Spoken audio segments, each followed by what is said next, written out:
CTV ಸ್ಥಳೀಯ ಸುದ್ದಿಗಳ ಪ್ರಾಯೋಜಕರು ರಾಮೋಸ್ ಫರ್ನಿಚರ್ಸ್ ಮತ್ತು ಇಂಟೀರಿಯರ್ಸ್. ನಮ್ಮ ಶಾಖೆಗಳು ಚಿಕ್ಕಬಳ್ಳಾಪುರ, ಚಿಂತಾಮಣಿ ಮತ್ತು ಯಲಹಂಕ ಉಪನಗರ. ಶ್ರೀ ಮಂಜುನಾಥ ಹಾರ್ಡ್ವೇರ್ ಮತ್ತು ಇನೋವೇಷನ್ಸ್, ರಿಲಯನ್ಸ್ ಪೆಟ್ರೋಲ್ ಬಂಕ್ ಪಕ್ಕ Chikkaballapur. Shri Chamavi party hall, Girias building, BB road, Chikkaballapur.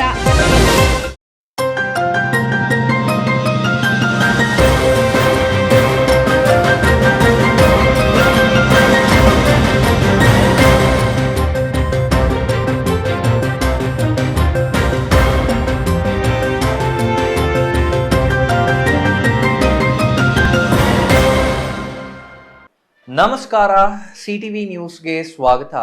ನಾನು ನಿರಂಜನ್ ಬಿ ದಾಸ್. ಮೊದಲಿಗೆ ಮುಖ್ಯಾಂಶಗಳು.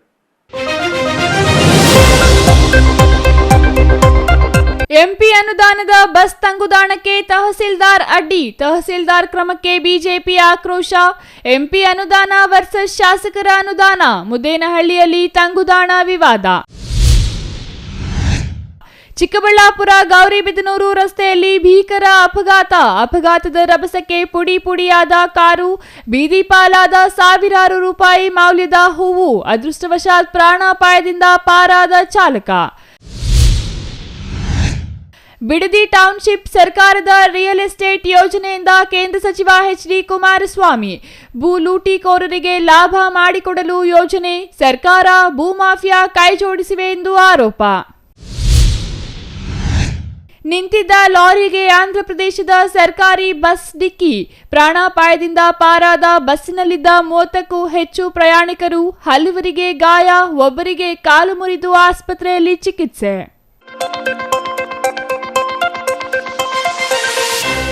ವಾರ್ತೆಗಳ ವಿವರ.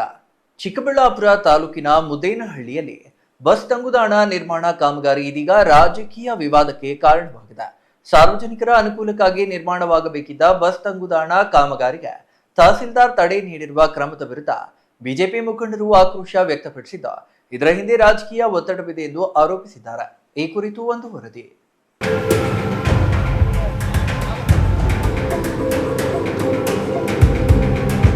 ಹೌದು, ಚಿಕ್ಕಬಳ್ಳಾಪುರ ತಾಲೂಕಿನ ಮುದ್ದೇನಹಳ್ಳಿಯ ಸತ್ಯಸಾಯಿ ಆಸ್ಪತ್ರೆ ಮುಂಭಾಗ ಸಾರ್ವಜನಿಕರ ಅನುಕೂಲಕ್ಕಾಗಿ 2023-24ನೇ ಸಾಲಿನ ಎಂಪಿಎಲ್ಎಡಿ ಯೋಜನೆಯಡಿ ಸುಮಾರು 5 ಲಕ್ಷ ರೂಪಾಯಿ ವೆಚ್ಚದಲ್ಲಿ ಬಸ್ ತಂಗುದಾಣ ನಿರ್ಮಾಣಕ್ಕೆ ಅನುಮೋದನೆ ದೊರೆತಿತ್ತು. ಅಂದಿನ ಚಿಕ್ಕಬಳ್ಳಾಪುರ ಲೋಕಸಭಾ ಸದಸ್ಯರಾಗಿದ್ದ ಬಿಎನ್ ಬಚ್ಚೇಗೌಡ ಅವರ ಅನುದಾನದಲ್ಲಿ ಕಾಮಗಾರಿ ಕೈಗೊಳ್ಳಲಾಗಿತ್ತು. ಜಿಲ್ಲಾಡಳಿತವು ತಂಗುದಾಣ ನಿರ್ಮಾಣಕ್ಕೆ ಸ್ಥಳ ಗುರುತಿಸಿದ್ದು, ಅದರಂತೆ ಗುತ್ತಿಗೆದಾರರು ಅಗತ್ಯ ಸಾಮಗ್ರಿಗಳೊಂದಿಗೆ ಕಾಮಗಾರಿ ಆರಂಭಿಸಿದ್ದರು. ಆದರೆ ಕಾಮಗಾರಿ ಆರಂಭವಾದ ಕೆಲವೇ ಹೊತ್ತಿನಲ್ಲಿ ಚಿಕ್ಕಬಳ್ಳಾಪುರ ತಹಸೀಲ್ದಾರ್ ರಶ್ಮಿ ಅವರು ಕಾಮಗಾರಿ ಸ್ಥಗಿತಗೊಳಿಸುವಂತೆ ಸೂಚನೆ ನೀಡಿದ್ದಾರೆ ಎನ್ನಲಾಗಿದೆ. ಅಲ್ಲದೆ ಸ್ಥಳಕ್ಕೆ ಅಧಿಕಾರಿಗಳು ಹಾಗೂ ಪೊಲೀಸರನ್ನು ಕಳುಹಿಸಿ ಕೆಲಸ ನಿಲ್ಲಿಸಲಾಗಿದೆ ಎಂದು ಬಿಜೆಪಿ ಮುಖಂಡ ಶಿವಕುಮಾರ್ ಆರೋಪಿಸಿದ್ದಾರೆ. ಒಂದು ಅನುದಾನ ಬಂದಿದೆ ಬಸ್ ಸ್ಟ್ಯಾಂಡ್ ಸ್ಟಾರ್ಟ್ ಮಾಡಬೇಕಾದ್ರೆ MP ಲಾಡಲ್ಲಿ ಬಂದಿರೋ ಅನುದಾನದಲ್ಲಿ ಒಂದು ಬಸ್ ಸ್ಟ್ಯಾಂಡ್ ಸ್ಟಾರ್ಟ್ ಮಾಡಿದರೆ, ಅದನ್ನು ಬಂದು ನಮ್ಮ ಮುದ್ದೇನಹಳ್ಳಿ PDO ಅವರು ಮತ್ತು ತಹಸೀಲ್ದಾರ್ ಇಲ್ಲಿ ಬಂದಿಲ್ಲ ಸ್ಥಳಕ್ಕೆ. ಆದರೆ ಅವರು ರೆವಿನ್ಯೂ ಇನ್ಸ್ಪೆಕ್ಟ್ರು ಮತ್ತು ಸೆಕ್ರೆಟ್ರಿ ಮತ್ತು ಪೊಲೀಸ್ ಸಿಬ್ಬಂದಿಗಳು ಬಂದು ಈ ಕೆಲಸವನ್ನು ಸ್ಥಗಿತಗೊಳಿಸಿದ್ದಾರೆ. ನಿನ್ನೆ ಮಧ್ಯಾಹ್ನ ಒಂದು 2:30ರಿಂದ 3 ಗಂಟೆ ಸಮಯದಲ್ಲಿ. ಏನಪ್ಪ, ಯಾಕೆ ಕೆಲಸ ಸ್ಟಾಪ್ ಮಾಡ್ತಿದ್ದೀರಾ ನೀವೇನು ಅಂತ ಕೇಳಿದರೆ ನಮ್ಗೆ ಹೇಳೋದು ನೀವು ಪರ್ಮಿಷನ್ ತೊಗೊಂಡಿಲ್ಲ ಅಂತ. ನಾನು ಹೇಳ್ತಾ ಇದ್ದೀನಿ, ಪರ್ಮಿಷನ್ ತೊಗೊಳ್ಳೋಂಥ ಅವಶ್ಯಕತೆ ನಮಗಿಲ್ಲ. ಯಾಕಂದರೆ MP ಲಾಡಲ್ಲಿ ಎಲ್ಲ ಅವರೇ ಮಾಡಿ, ಅಧಿಕಾರಿಗಳೇ ಮಾಡಿ ಕಳಿಸ್ತಾರೆ. DC ಅವ್ರು ಅನುಮೋದನೆ ಮಾಡಿರೋ ಇದು ಕೂಡ ನಿಮ್ಗೆ ಕೊಟ್ಟಿದ್ದೀನಿ. ಈಗಲೇ ಅದನ್ನು ಬಂದು ಸ್ಟಾಪ್ ಮಾಡ್ತಾರಂದರೆ ಏನು, ಇನ್ನು ಅವ್ರ ಮನಸ್ಸಲ್ಲಿ ಏನು ಇಟ್ಕೊಂಡು ಮಾಡ್ತಾಯಿದ್ದಾರೆ, ಯಾವ ಥರ ಇವ್ರು ರಾಜಕೀಯ ಮಾಡೋಕ್ಕೆ ಬಂದಿದ್ದಾರೋ, ಇಲ್ಲ ಜನಪ್ರತಿನಿಧಿಗಳು ಜನಗಳಿಗೆ ಒಂದು ಅನುಕೂಲ ಮಾಡ್ಕೊಡೋಕ್ಕೆ ಬಂದಿದ್ದಾರೋ ಗೊತ್ತಿಲ್ಲ. ಇಲ್ಲಿ ಮಾಡ್ತಕ್ಕಂಥ ಬಸ್ ಸ್ಟ್ಯಾಂಡು, ಇಲ್ಲಿ ಸುಮಾರು ಜನ ಹಾಸ್ಪಿಟ್ಲಿಗೆ ರೋಗಿಗಳು ಬರ್ತಾರೆ, ಅವ್ರಿಗೆ ತುಂಬ ಅನಾನುಕೂಲ ಆಗುತ್ತೆ, ನಡೆಯೋಕ್ಕಾಗಲ್ಲ, ಮತ್ತು ಮಳೆ ಬಂದರೆ ನಿಂತ್ಕೊಳ್ಳೋಕೆ ಜಾಗ ಇರಲ್ಲ. ಅಂಥದ್ದು ಒಂದು ಬಸ್ ಸ್ಟ್ಯಾಂಡ್ ಅಂತ ಕೊಟ್ಟಾಗ ಆ ಬಸ್ ಸ್ಟ್ಯಾಂಡನ್ನು ನಿಲ್ಲಿಸಿ ಮಾಡಿಸಿರ್ತಕ್ಕಂಥದ್ದು ಅವ್ರದ್ದು. ನಾವು ಇಲ್ಲಿ ಜನಪ್ರತಿನಿಧಿಗಳು ಮಾಡಬೇಕು, ಅಲ್ಲೆಲ್ಲೋ ಮುಂದಕ್ಕೆ ಕೊಟ್ಟಿದ್ರು ಎಲ್ಲೋ ಹಾಕಬೇಕು ಅಂತ. ನಾವೇನಪ್ಪ ಇಲ್ಲಿ ಕರೆಕ್ಟಾಗಿದೆ ಸರ್ಕಲ್ಲು, ಇಲ್ಲಾಗಲಿ ಅಂತ ನಾವು ಇಲ್ಲಿ ಉದ್ದೇಶಪೂರ್ವಕವಾಗಿ ಏನು ಮಾಡಿಲ್ಲ, ಇಲ್ಲಿ ಮಾಡಬೇಕು ಅಂತ ಮಾಡಿಸಿದ್ರಿ. ಆ ಬಸ್ ಸ್ಟ್ಯಾಂಡ್ ಮಾಡಬೇಕಾದ್ರೆ ಬಂದು ಸ್ಥಗಿತ ಮಾಡಿದ್ದಾರೆ. ನಾವು ಕೇಳಿದ್ರೆ ಇಷ್ಟೇ ಹೇಳ್ತಾರೆ ಅವ್ರು ನಮಗೆ, ಏನಂತ, ನೀವು ಪರ್ಮಿಷನ್ ತೊಗೊಂಡಿಲ್ಲ ಅಂತ. ನಾವ್ಯಾಕೆ ಪರ್ಮಿಷನ್ ತೊಗೊಬೇಕು, ನಮಗೇನು ಸಂಬಂಧ ಇದೆ? ಗೌರ್ಮೆಂಟ್ ಇದು MP ಫಂಡಲ್ಲಿ ಅವರೇ ಮಾಡಿಕೊಡ್ಬೇಕು, ಅಫಿಷಿಯಲ್ ಆದವರೇ ಎಲ್ಲ ಮಾಡಿ ಅವರು ಕೆಲಸ ಮಾಡಿಕೊಡ್ಬೇಕು ಅಂಥದ್ದು ಬಂದು ಸ್ಟಾಪ್ ಮಾಡಿದ್ದಾರೆ. ಅದರಿಂದ ಉದ್ದೇಶ ಏನಿದೆ ಅನ್ನೋದು ನಮ್ಗೆ ಗೊತ್ತಿಲ್ಲ. ತಹಸೀಲ್ದಾರ್ಗಾಗ್ಬೋದು, ನಮ್ಮ ಮುದ್ದೇನಹಳ್ಳಿ PDO ಅವ್ರಿಗಾಗ್ಬೋದು, ಇವರೆಲ್ಲ ಸೇರಿ ಕೆಲಸನ ಸ್ಥಗಿತಗೊಳಿಸಿದ್ದಾರೆ. ಸಾರ್ವಜನಿಕರು ಇಲ್ಲಿ ಕುಂದುಕೊರತೆಗಳಿಂದ ಮಾಡಿದ್ದಾರೆ. ನಮ್ಮ MP ಅವರು ಇನ್ನೂ ಒಂದು 20 ಲಕ್ಷ ಜಾಸ್ತಿ ಆದರೂ ಪರವಾಗಿಲ್ಲ, ಒಂದು ಟಾಯ್ಲೆಟ್ ರೂಮು ಮತ್ತು ಇನ್ನೊಂದು ಮಾದರಿಯಾಗಿ ಮಾಡಿ ಅಂತ ಹೇಳಿದ್ದಾರೆ ನಮಗೆ. ಆದರೆ ಈಗ ಇದನ್ನೇ ಸ್ಟಾಪ್ ಮಾಡೋವಾಗ ಇನ್ನು ಅವನು ಮಾಡೋಕ್ಕಿಲ್ಲ ಸ್ಥಳ ಇಲ್ಲ ಅಂದ್ಬಿಟ್ಟು ಮತ್ತು ಬೇರೆ ಕಡೆ ಮಾಡೋದಕ್ಕೊಂದು ಬಾತ್ರೂಮ್ ಅದೆಲ್ಲ ಮಾಡೋದಕ್ಕೊಂದು ಸ್ಥಳ ನಿಗದಿ ಮಾಡಿದ್ದಾರೆ. ಇಲ್ಲಿ ಒಂದು ಬಸ್ ಸ್ಟ್ಯಾಂಡ್ ಮಾಡೋಕ್ಕೆ ಒಂದು ನಿಗದಿ ಮಾಡಿದ್ದಾರೆ. ಆದರೆ ಇವರು ಉದ್ದೇಶಪೂರ್ವಕವಾಗಿ ನಮ್ಗೆ ಈ ತೊಂದರೆ ಕೊಡ್ತಾ ಇರೋದ್ರಿಂದ ನಿಮ್ಮ ಮೂಲಕ ನಾವು ಅವ್ರನ್ನ ಕೇಳ್ಕೊಳ್ಳೋದೇನೆಂದರೆ, ಈ ಥರ ರಾಜಕೀಯ ಬಿಟ್ಟು ಜನಗಳ ಕೆಲಸ ಮಾಡಲಿ, ಜನಗಳ ಕೆಲಸ ಮಾಡಿಕೊಡ್ಲಿ, ಜನಕ್ಕೆ ಅನುಕೂಲ ಮಾಡಲಿ ಅಂತ ನೀವು ಅಧಿಕಾರಿಗಳಿರೋದು. ನೀವು ಬಂದು ಇಲ್ಲಿ ರಾಜಕೀಯ ಮಾಡ್ತಾ ಇದ್ದೀರಾ. ಇನ್ನೊಂದೆಡೆ ಇದೇ ಸ್ಥಳದಿಂದ ಕೆಲವೇ ಅಂತರದಲ್ಲಿ ಶಾಸಕ ಪ್ರದೀಪ್ ಈಶ್ವರ್ ಅವರ ಅನುದಾನದಲ್ಲಿ ಮತ್ತೊಂದು ಬಸ್ ತಂಗುದಾಣ ನಿರ್ಮಾಣಕ್ಕೆ ಗುದ್ದಲಿ ಪೂಜೆ ನೆರವೇರಿಸಲಾಗಿದೆ. ಆದರೆ ಬಿಜೆಪಿ ಸಂಸದರ ಅನುದಾನದಲ್ಲಿ ನಿರ್ಮಾಣವಾಗುತ್ತಿರುವ ತಂಗುದಾಣ ಕಾಮಗಾರಿಗೆ ಮಾತ್ರ ತಡೆ ನೀಡಲಾಗಿದೆ ಎಂದು ಬಿಜೆಪಿ ಮುಖಂಡರು ಆರೋಪಿಸಿದ್ದಾರೆ.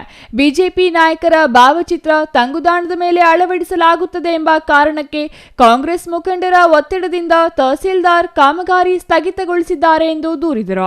ಸತ್ಯಸಾಯಿ ಆಸ್ಪತ್ರೆಗೆ ಪ್ರತಿದಿನ ಸಾವಿರಾರು ರೋಗಿಗಳು ಹಾಗೂ ಸಾರ್ವಜನಿಕರು ಆಗಮಿಸುತ್ತಿದ್ದು, ಅವರಿಗೆ ಮಳೆ ಮತ್ತು ಬಿಸಿಲಿನಿಂದ ರಕ್ಷಣೆ ನೀಡಲು ಅಗತ್ಯವಿದ್ದ ತಂಗುದಾಣ ನಿರ್ಮಾಣಕ್ಕೆ ತಡೆ ನೀಡಿರುವುದು ಜನವಿರೋಧಿ ಕ್ರಮವಾಗಿದೆ ಎಂದು ಬಿಜೆಪಿ ಮುಖಂಡರು ಹಾಗೂ ಸಾರ್ವಜನಿಕರು ಸುದ್ದಿಗೋಷ್ಠಿಯಲ್ಲಿ ಆರೋಪಿಸಿದ್ದಾರೆ. ಸರ್, ಈಗ ಸಂಸದರದ್ದು ಇದು ಏನೋ ಯಾರು ಅನುದಾನ ಬಂದು ಸಂಸದರದ್ದು. ಈಗೇನಾಯಿತು, ಸಂಸದರು ನಾವು ಬೋರ್ಡ್ ಇಲ್ಲಿ ಮೇಯ್ನ್ ಸರ್ಕಲಲ್ಲಿ ಬೋರ್ಡ್ ಹಾಕ್ಬಿಟ್ರೆ, ಅವ್ರದ್ದೊಂದು ಬೋರ್ಡ್ ಬಿದ್ದುಬಿಟ್ರೆ ಆ ಹೆಸರು ಬಂದು ಅದಾಗಿ ಅದೊಂದು ಸಮಸ್ಯೆ ಆಗ್ತದೆ, ನಮಗೆಲ್ಲ ಆಗ ವಾಪಸ್ ಆಗ್ತದೆ. ಈಗೇನು ಅವ್ರು ಮಾಡೋದನ್ನು ಮಾಡಲಿ, ನಮಗೇನು ಬೇಡ ಅಂತಿದ್ದೀರಾ, ಅವ್ರ ಹೆಸರು ಬೀಳ್ತದೆ ಅನ್ನೋದೊಂದೇ ಕಾರಣಕ್ಕೆ ಇದು ಬೇಡ. ಇಲ್ಲಿ ರಾಜಕೀಯ ಭಿನ್ನಾಭಿಪ್ರಾಯಗಳನ್ನು ಬದಿಗಿಟ್ಟು ಸಾರ್ವಜನಿಕರ ಹಿತದೃಷ್ಟಿಯಿಂದ ಕಾಮಗಾರಿಗೆ ಅವಕಾಶ ನೀಡಬೇಕೆಂದು ಅವರು ಆಗ್ರಹಿಸಿದ್ದಾರೆ. ಒಟ್ಟಾರೆ ಸಾರ್ವಜನಿಕರ ಅನುಕೂಲಕ್ಕಾಗಿ ನಿರ್ಮಾಣವಾಗಬೇಕಿದ್ದ ಬಸ್ ತಂಗುದಾಣ ಕಾಮಗಾರಿ ಇದೀಗ ರಾಜಕೀಯ ಆರೋಪ ಪ್ರತ್ಯಾರೋಪಗಳ ಕೇಂದ್ರಬಿಂದುವಾಗಿದೆ. ತಹಸೀಲ್ದಾರ್ ಕ್ರಮದ ಬಗ್ಗೆ ಬಿಜೆಪಿ ಆಕ್ಷೇಪ ವ್ಯಕ್ತಪಡಿಸಿರುವ ಹಿನ್ನೆಲೆಯಲ್ಲಿ ಈ ವಿವಾದ ಯಾವ ತಿರುವು ಪಡೆಯಲಿದೆ ಹಾಗೂ ಕಾಮಗಾರಿ ಪುನರಾರಂಭವಾಗುತ್ತದೆಯೇ ಎಂದು ಕಾದು ನೋಡಬೇಕಿದೆ. Thoudanahalli Ramesh, CTV news, Chikkaballapur.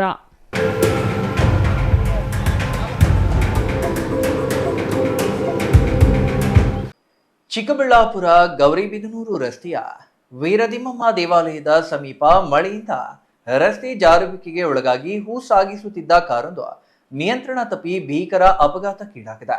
ಅಪಘಾತದ ತೀವ್ರತೆಗೆ ಕಾರು ಸಂಪೂರ್ಣ ಜಖಂಗೊಂಡಿದ್ದು, ಸಾವಿರಾರು ರೂಪಾಯಿ ಮೌಲ್ಯದ ಹೂಗಳು ರಸ್ತೆಗೆ ಚೆಲ್ಲಾಪಿಲ್ಲಿಯಾಗಿ ಬಿದ್ದು ಮಣ್ಣು ಪಾಲಾಗಿವೆ. ಅದೃಷ್ಟವಶಾತ್ ಕಾರಿನ ಚಾಲಕ ಪ್ರಾಣಾಪಾಯದಿಂದ ಪಾರಾಗಿದ್ದಾರೆ. ಈ ಕುರಿತು ಒಂದು ವರದಿ.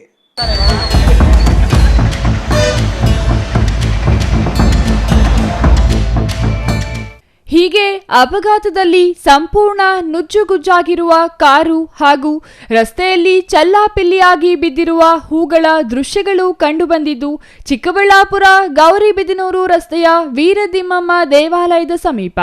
ಚಿಕ್ಕಬಳ್ಳಾಪುರ ಹೂವಿನ ಮಾರುಕಟ್ಟೆಯಿಂದ ಸೇವಂತಿ ಹಾಗೂ ರೋಸಾ ಹೂಗಳನ್ನು ತುಂಬಿಕೊಂಡು ಮಧುಗಿರಿ ಕಡೆಗೆ ತೆರಳುತ್ತಿದ್ದ ಓಮಿನಿ ಕಾರು ಬೆಳಗ್ಗೆ ಸುರಿದ ಮಳೆಯಿಂದ ರಸ್ತೆ ಜಾರುವಿಕೆಗೆ ಒಳಗಾಗಿ ನಿಯಂತ್ರಣ ತಪ್ಪಿದೆ. ಪರಿಣಾಮ ಕಾರು ರಸ್ತೆ ಬದಿಗೆ ತೆರಳಿ ಭೀಕರವಾಗಿ ಅಪಘಾತಕ್ಕೀಡಾಗಿದೆ. ಅಪಘಾತದ ರಭಸಕ್ಕೆ ಕಾರಿನ ಮುಂಭಾಗ ಸಂಪೂರ್ಣ ಜಖಂಗೊಂಡಿದ್ದು, ವಾಹನದಲ್ಲಿದ್ದ ಸಾವಿರಾರು ರೂಪಾಯಿ ಮೌಲ್ಯದ ಹೂಗಳು ರಸ್ತೆಗೆ ಬಿದ್ದು ಮಣ್ಣು ಪಾಲಾಗಿವೆ. ಇದರಿಂದ ವ್ಯಾಪಾರಿಗೆ ಭಾರೀ ಆರ್ಥಿಕ ನಷ್ಟ ಉಂಟಾಗಿದೆ.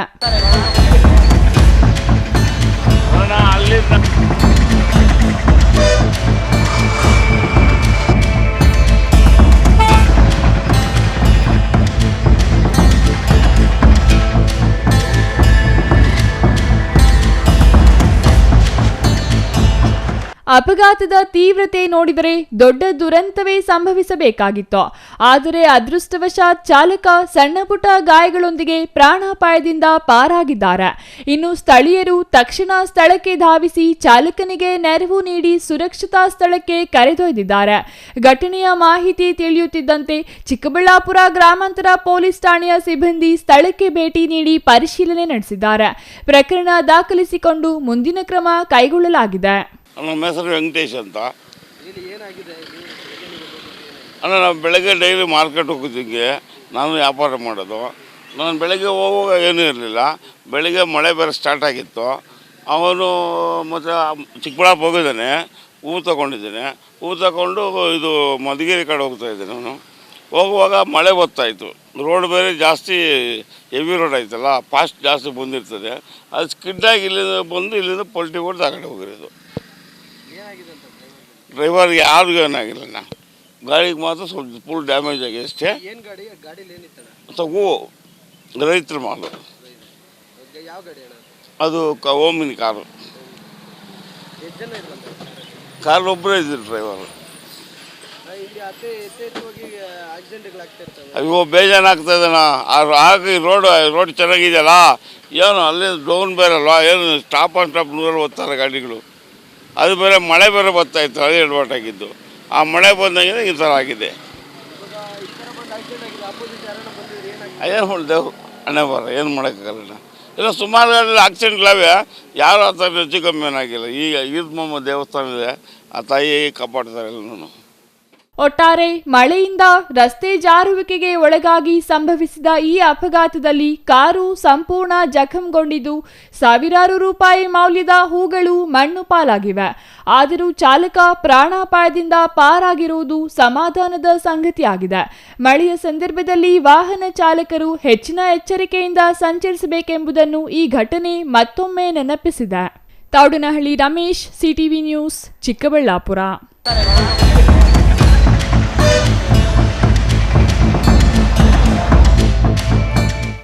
ಬಿಡದಿ ಟೌನ್ಶಿಪ್ ಯೋಜನೆ ಸರ್ಕಾರಿ ರಿಯಲ್ ಎಸ್ಟೇಟ್ ಯೋಜನೆಯಾಗಿದೆ. ಇದು ಸಂಪೂರ್ಣವಾಗಿ ಹಣ ಲೂಟಿ ಮಾಡುವ ಯೋಜನೆಯಾಗಿದೆ ಎಂದು ಕೇಂದ್ರ ಸಚಿವ ಎಚ್.ಡಿ. ಕುಮಾರಸ್ವಾಮಿ ಆರೋಪಿಸಿದ್ದಾರೆ.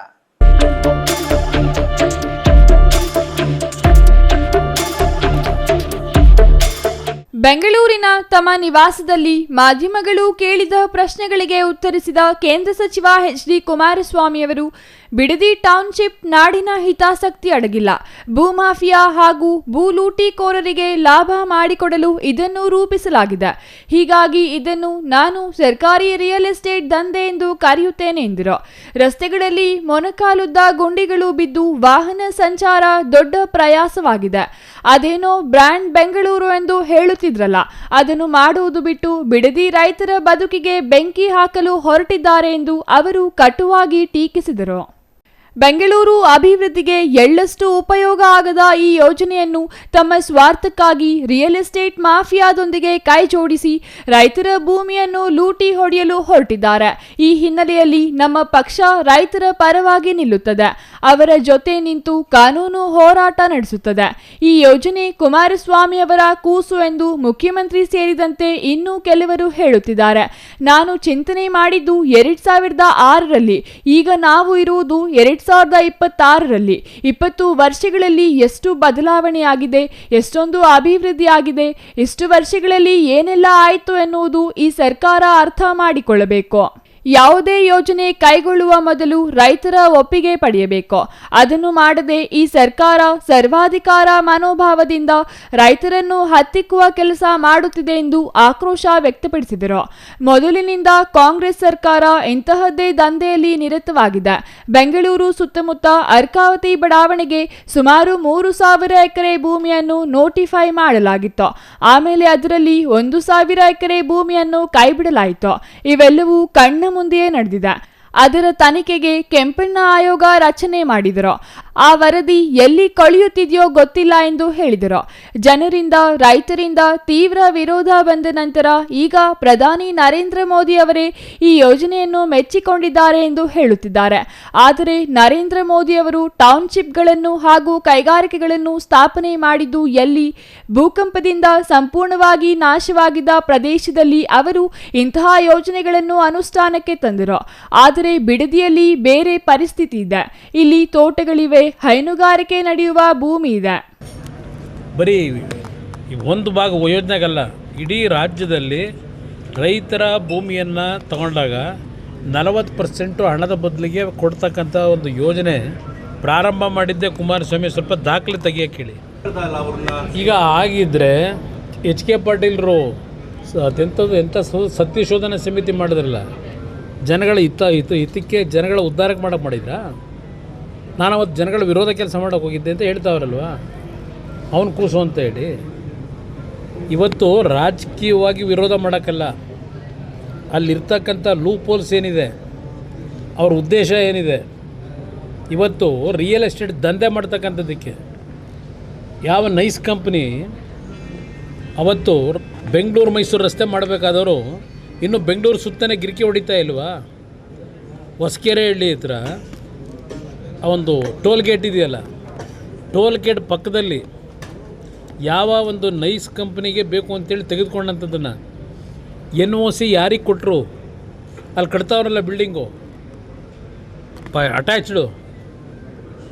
ಈ ವಿಚಾರವನ್ನು ಮುಖ್ಯಮಂತ್ರಿಗಳು ಪ್ರಧಾನಿಗಳಿಗೆ ಹೇಳಿದ್ದಾರಾ ಎಂದು ಕೇಂದ್ರ ಸಚಿವರು ಪ್ರಶ್ನಿಸಿದರು. ಪ್ರಧಾನಿಗಳು ಮತ್ತು ಮುಖ್ಯಮಂತ್ರಿಗಳಿಬ್ಬರೇ 1-to-1 ಮಾತನಾಡಿದ್ದಾರೆ. ಅವರು ಏನು ಮಾತನಾಡಿದ್ದಾರೆ ಎಂಬುದು ಯಾರಿಗೂ ಗೊತ್ತಿಲ್ಲ. ಆದರೆ ಮುಖ್ಯಮಂತ್ರಿಗಳು ರಾಜ್ಯದ ರೈತರ ಹಿತ ಬಲಿ ಕೊಡುವುದಕ್ಕೆ ಪ್ರಧಾನಿಗಳ ಹೆಸರನ್ನು ದುರ್ಬಳಕೆ ಮಾಡಿಕೊಳ್ಳುವುದು ಬೇಡ. ಅವರಲ್ಲಿ ಅಧಿಕಾರ ಇದೆ, ಏನು ಬೇಕಾದರೂ ಮಾಡುವ ಉದ್ದಟತನ ವ್ಯಕ್ತಿಯವರು ಎಂದು ಸಚಿವರು ತರಾಟೆಗೆ ತೆಗೆದುಕೊಂಡರು. ಟೌನ್ಶಿಪ್ ವಿಷಯದಲ್ಲಿ ರಾಜಕೀಯ ಮಾಡುವ ಉದ್ದೇಶ ನನಗಿಲ್ಲ. 2006ರಲ್ಲಿ ನಾನು 5 ಟೌನ್ಶಿಪ್ಗಳನ್ನು ಮಾಡಲು ಹೊರಟಾಗ ಇತ್ತೀಚಿನ ದಿನಗಳವರೆಗೂ ಕಾನೂನು ಮಂತ್ರಿಯಾಗಿದ್ದ KH ಪಾಟೀಲ್ ಅಧ್ಯಕ್ಷತೆಯಲ್ಲಿ ಸತ್ಯಶೋಧನಾ ಸಮಿತಿ ರಚನೆ ಮಾಡಿ 5 ಸ್ಥಳಗಳಲ್ಲಿ ಸತ್ಯಶೋಧನಾ ಮಾಡಿದ್ದಾರಲ್ಲ, ಆ ಸತ್ಯಶೋಧನಾ ವರದಿ ಎಲ್ಲಿ ಹೋಯಿತು ಅದನ್ನು ಜನರ ಮುಂದೆ ಇಡಿ. ಯಾವ ಉದ್ದೇಶಕ್ಕೆ ಅಂದು ಈ ಯೋಜನೆಯನ್ನು ಕಾಂಗ್ರೆಸ್ ಪಕ್ಷದ ನಾಯಕರು ವಿರೋಧ ಮಾಡಿದ್ರು ಎಂಬುದನ್ನು ಸಾರ್ವಜನಿಕವಾಗಿ ಜನರ ಮುಂದೆ ಹೇಳಲಿ ಎಂದು ಕುಮಾರಸ್ವಾಮಿ ಅವರು ಒತ್ತಾಯ ಮಾಡಿದರು. ಕಾನೂನಿನಲ್ಲಿ ಏನು ಹೋರಾಟ ಮಾಡಬೇಕೋ ಮಾಡುತ್ತೇವೆ, ರೈತರಿಗೆ ನ್ಯಾಯ ಕೊಡಿಸಲಿದ್ದೇವೆ. ರೈತರ ಪರ ನಿಲ್ಲುವುದು ಜನಪ್ರತಿನಿಧಿಗಳ ಕರ್ತವ್ಯ. ಆ ಕೆಲಸವನ್ನು ನಾವು ಮಾಡುತ್ತೇವೆ. ಯಾವುದೇ ಕಾರಣಕ್ಕೂ ರೈತರ ಭೂಮಿ ಕೊಳ್ಳೆ ಹೊಡೆಯಲು ಬಿಡುವುದಿಲ್ಲ ಎಂದು ಅವರು ನೇರ ಮಾತುಗಳಲ್ಲಿ ಹೇಳಿದರು. News bureau, CTV news, Chikkaballapur.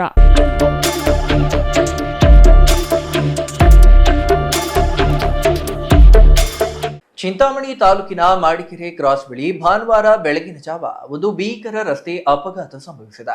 Puncture ಆಗಿ ರಸ್ತೆ ಬದಿಯಲ್ಲಿ ನಿಲ್ಲಿಸಲಾಗಿದ್ದ ಲಾರಿಗೆ ಹಿಂಬದಿಯಿಂದ ಬಂದ ಆಂಧ್ರ ಪ್ರದೇಶದ ಸರ್ಕಾರಿ ಬಸ್ ಒಂದು ಜೋರಾಗಿ ಡಿಕ್ಕಿ ಹೊಡೆದ ಪರಿಣಾಮ ಹಲವರು ಗಾಯಗೊಂಡಿದ್ದಾರೆ.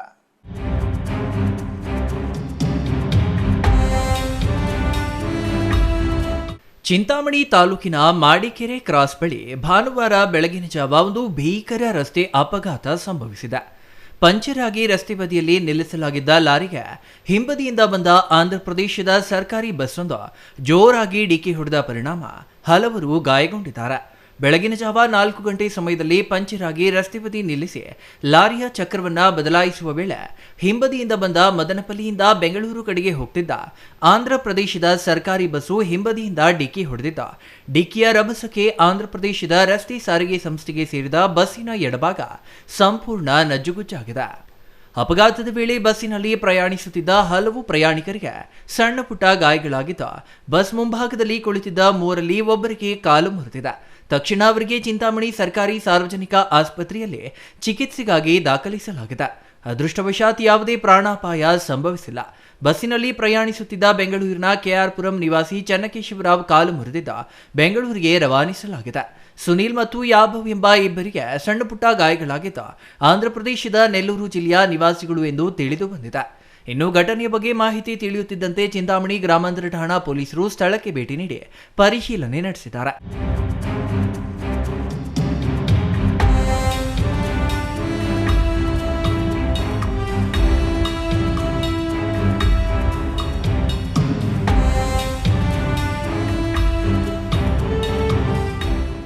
ಸದ್ಯ ಅಪಘಾತಕ್ಕೀಡಾದ ವಾಹನಗಳನ್ನು ರಸ್ತೆಯಿಂದ ತೆರವುಗೊಳಿಸಿರುವ ಪೊಲೀಸರ ಪ್ರಕರಣ ದಾಖಲಿಸಿಕೊಂಡು ಮುಂದಿನ ಕಾನೂನು ಕ್ರಮ ಕೈಗೊಂಡಿದ್ದಾರೆ. Imran Khan, CTV news, Chintamani.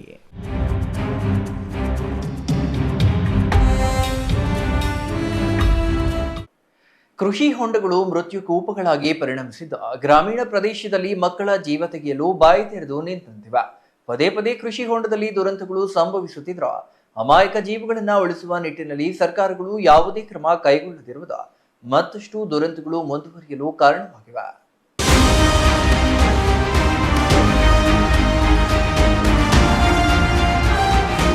ಕೃಷಿ ಹೊಂಡಗಳು ಮೃತ್ಯುಕೂಪಗಳಾಗಿ ಪರಿಣಮಿಸಿದ ಗ್ರಾಮೀಣ ಪ್ರದೇಶದಲ್ಲಿ ಮಕ್ಕಳ ಜೀವ ತೆಗೆಯಲು ಬಾಯಿ ತೆರೆದು ನಿಂತಂತಿವೆ. ಪದೇ ಪದೇ ಕೃಷಿ ಹೊಂಡದಲ್ಲಿ ದುರಂತಗಳು ಸಂಭವಿಸುತ್ತಿದ್ರ ಅಮಾಯಕ ಜೀವಿಗಳನ್ನು ಉಳಿಸುವ ನಿಟ್ಟಿನಲ್ಲಿ ಸರ್ಕಾರಗಳು ಯಾವುದೇ ಕ್ರಮ ಕೈಗೊಳ್ಳದಿರುವುದು ಮತ್ತಷ್ಟು ದುರಂತಗಳು ಮುಂದುವರಿಯಲು ಕಾರಣವಾಗಿವೆ. ದೊಡ್ಡಬಳ್ಳಾಪುರ ತಾಲೂಕಿನ ತೊಗರಿಘಟ್ಟ ಗ್ರಾಮದಲ್ಲಿ ಶನಿವಾರ ಕೃಷಿ ಹೊಂಡಕ್ಕೆ ಬಿದ್ದ 2 ಮಕ್ಕಳು ಮೃತಪಟ್ಟಿದ್ದಾರೆ.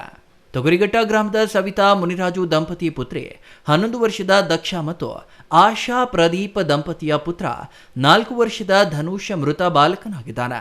ಗುರುಮೂರ್ತಿ ಎಂಬುವರ ಜಮೀನಿನಲ್ಲಿ ಆಟವಾಡಲು ತೆರಳಿದ್ದ ವೇಳೆ ಕೃಷಿ ಹೊಂಡದಲ್ಲಿ ಮುಳುಗಿ ಮೃತಪಟ್ಟಿದ್ದಾರೆ. ಕೃಷಿ ಹೊಂಡದ ಸುತ್ತ ಸುರಕ್ಷಿತಾ ಬೇಲಿ ನಿರ್ಮಿಸದೇ ಇರುವ ಕುರಿತು ಗುರುಮೂರ್ತಿ ವಿರುದ್ಧ ಪ್ರಕರಣ ದಾಖಲಿಸಿಕೊಳ್ಳಲಾಗಿದೆ ಎಂದು ಗ್ರಾಮಾಂತರ ಠಾಣೆ ಇನ್ಸ್ಪೆಕ್ಟರ್ ಎಂಬಿ ನವೀನ್ ಕುಮಾರ್ ತಿಳಿಸಿದ್ದಾರೆ.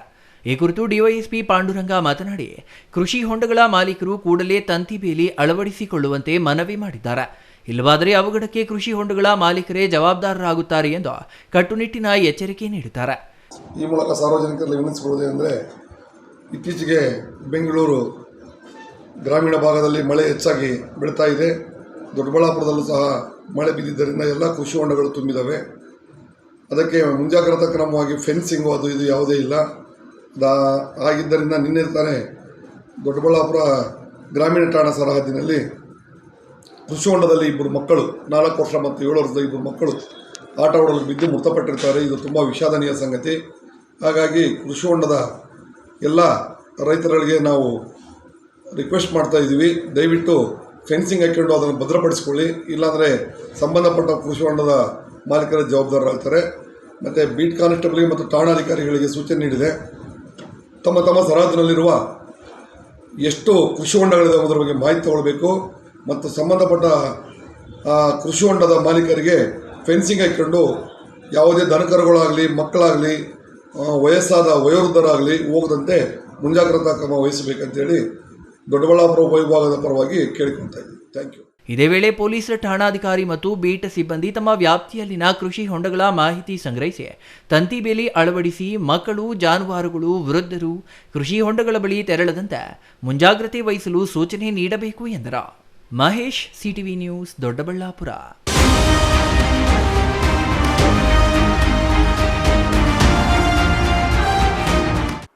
ಪ್ರಧಾನಮಂತ್ರಿ ನರೇಂದ್ರ ಮೋದಿಯವರ ಆಡಳಿತದಿಂದಾಗಿ ವಿಶ್ವದಲ್ಲಿ ಎಲ್ಲ ರಾಷ್ಟ್ರಗಳಿಗಿಂತ ಭಾರತದಲ್ಲಿ ಹೆಚ್ಚು ಸ್ವಾತಂತ್ರ್ಯವಿದೆ.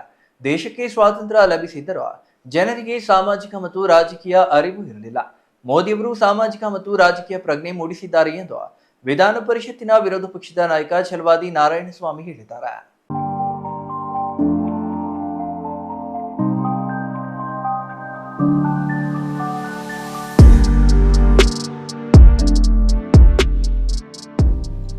ಚಿಂತಾಮಣಿ ತಾಲೂಕಿನ ಸೀಕಲ್ ಗ್ರಾಮದಲ್ಲಿ ಜಿಲ್ಲಾ ಬಿಜೆಪಿ ಅಧ್ಯಕ್ಷ ರಾಮಚಂದ್ರೇಗೌಡರ ಮನೆಯಲ್ಲಿ ಶನಿವಾರ ಸುದ್ದಿಗೋಷ್ಠಿಯಲ್ಲಿ ಮಾತನಾಡಿದ ವಿಧಾನ ಪರಿಷತ್ತಿನ ವಿರೋಧ ಪಕ್ಷದ ನಾಯಕ ಛಲವಾದಿ ನಾರಾಯಣಸ್ವಾಮಿ, ನೆಹರು ಮತ್ತು ಇಂದಿರಾ ಗಾಂಧಿ ಕಾಲದಲ್ಲಿ ಲಕ್ಷಾಂತರ ಕೋಟಿ ಭ್ರಷ್ಟಾಚಾರವಿತ್ತ. ಮೋದಿಯವರ ಮೇಲೆ ಒಂದಾದರೂ ಭ್ರಷ್ಟಾಚಾರದ ದೂರು ಇದೆಯಾ ಎಂದು ಪ್ರಶ್ನೆ ಮಾಡಿದ್ರ. ಆ ಕಾಲದಲ್ಲಿ ಭ್ರಷ್ಟಾಚಾರ ನಡೆದ್ರೂ ಯಾರಿಗೂ ಗೊತ್ತಾಗುತ್ತಿರಲಿಲ್ಲ. ಮನಮೋಹನ್ ಸಿಂಗ್ ಕಾಲದಲ್ಲಿ ಲಕ್ಷಾಂತರ ಕೋಟಿ ಭ್ರಷ್ಟಾಚಾರ ನಡೆಯಿತು. ಜನ ಭ್ರಷ್ಟಾಚಾರಕ್ಕೆ ರೋಸಿ ಹೋಗಿ ಮೋದಿಯವರಿಗೆ ಅಧಿಕಾರ ನೀಡಿದ್ರು. ಭ್ರಷ್ಟಾಚಾರ ರಹಿತ, ಕಳಂಕರಹಿತ ಆಡಳಿತ ನಡೆಸುತ್ತಿದ್ದು ದೇಶವನ್ನ ಅಭಿವೃದ್ಧಿಯ ಪಥದಲ್ಲಿ ಮುನ್ನಡೆಸುತ್ತಿದ್ದಾರೆ ಎಂದು ತಿಳಿಸಿದ್ರು. ಇಂದಿರಾ ಗಾಂಧಿ ಅಧಿಕಾರ ಉಳಿಸಿಕೊಳ್ಳಲು ಸಂವಿಧಾನವನ್ನೇ ಬದಿಗಿಟ್ಟು ತುರ್ತು ಪರಿಸ್ಥಿತಿ ಜಾರಿಗೊಳಿಸಿದ್ರು. ಭ್ರಷ್ಟಾಚಾರಕ್ಕೆ ಒತ್ತು ಕೊಟ್ಟು ವಿರೋಧ ಪಕ್ಷದ ನಾಯಕರನ್ನೆಲ್ಲ ಜೈಲಿಗೆ ಅಟ್ಟಿ 2 ವರ್ಷಗಳ ಕಾಲ ಆಡಳಿತ ನಡೆಸಿದ್ರು. ಆದರೆ ಇಂದು ಮೋದಿಯವರ ಆಡಳಿತದಲ್ಲಿ ದೇಶ ಮತ್ತು ನಾಯಕತ್ವ ಸುಭದ್ರವಾಗಿದೆ. ಅದನ್ನು ಸಹಿಸಲಾಗದೆ ಕಾಂಗ್ರೆಸ್ ನಾಯಕರು ಏನೇನೋ ಮಾತನಾಡುತ್ತಾರೆ ಎಂದು ವ್ಯಂಗ್ಯವಾಡಿದ್ರು. ರಾಜ್ಯದಲ್ಲಿ ರೈತರ ಸಮಸ್ಯೆಯನ್ನ ಕೇಳುವವರೇ ಇಲ್ಲ. ಅಧಿಕಾರಕ್ಕಾಗಿ, ಲೂಟಿಗಾಗಿ ಹೊಡೆದಾಡುತ್ತಿದ್ದಾರೆ. ಕೃಷ್ಣ ಬೈರೇಗೌಡ ಬಿಡಿಎ, ಕೆಎಚ್ ಮುನಿಯಪ್ಪ ಆಹಾರ ಖಾತೆ ಬೇಡ, ಸಮಾಜ ಕಲ್ಯಾಣ ಇಲಾಖೆ ಬೇಕು ಎಂದು ಕೇಳುತ್ತಿದ್ದಾರೆ. ಇವರು ಜನರ ಸಮಸ್ಯೆಗೆ ಜನಪರವಾಗಿ ಕೆಲಸ ಮಾಡಲು ಮಂತ್ರಿಗಳಾಗ್ತಿಲ್ಲ, ಬದಲಾಗಿ ಲೂಟಿಗಾಗಿ ಮಂತ್ರಿಗಳಾಗ್ತಿದ್ದಾರೆ. ಇದೊಂದು ಲೂಟಿ ಸರ್ಕಾರ ಎಂದು ಆರೋಪ ಮಾಡಿದ್ರು. ಮಂತ್ರಿ ಪ್ರಿಯಾಂಕ್ ಖರ್ಗೆಗೆ ಪರಿಶಿಷ್ಟ ಜಾತಿ ವರ್ಗಗಳ ಸಮಸ್ಯೆ, ಅವರ ಜೀವನವೇ ಗೊತ್ತಿಲ್ಲ. ಆ ಜನಾಂಗಗಳ ಅಭಿವೃದ್ಧಿಗೆ ಕೆಲಸವೇ ಮಾಡ್ತಿಲ್ಲ. ಪ್ರತಿನಿತ್ಯ RSS ಎಂದು ಹೇಳಿಕೊಂಡು ತಿರುಗಾಡುತ್ತಿದ್ದಾರೆ. ದಲಿತರ ಯೋಗಕ್ಷೇಮವನ್ನು ನೋಡಲು ಮಂತ್ರಿ ಮಾಡಿದ್ರೆ RSS ಬಗ್ಗೆ ಹೇಳಿಕೆಗಳನ್ನು ನೀಡುತ್ತಾ ಪ್ರಚಾರ ಪಡೆಯುತ್ತಿದ್ದಾರೆ ಎಂದು ಖಂಡಿಸಿದರು. ನಾನು ಅರೆಬೆಂದವರ ವಿಚಾರದಲ್ಲಿ ಹೆಚ್ಚಿಗೆ ಮಾತಾಡೋದಿಲ್ಲ.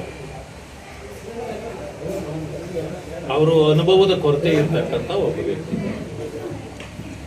ಯಾವ ಸಂದರ್ಭದಲ್ಲಿ ಹೇಗೆ ಮಾತಾಡಬೇಕು ಅನ್ನೋ ಒಂದು ಪರಿಜ್ಞಾನವೇ ಇಲ್ಲ. ಯಾರ ಬಗ್ಗೆ ಹೇಗೆ ಬೇಕಾದರೂ ಮಾತಾಡ್ತಾರೆ. ನಾನು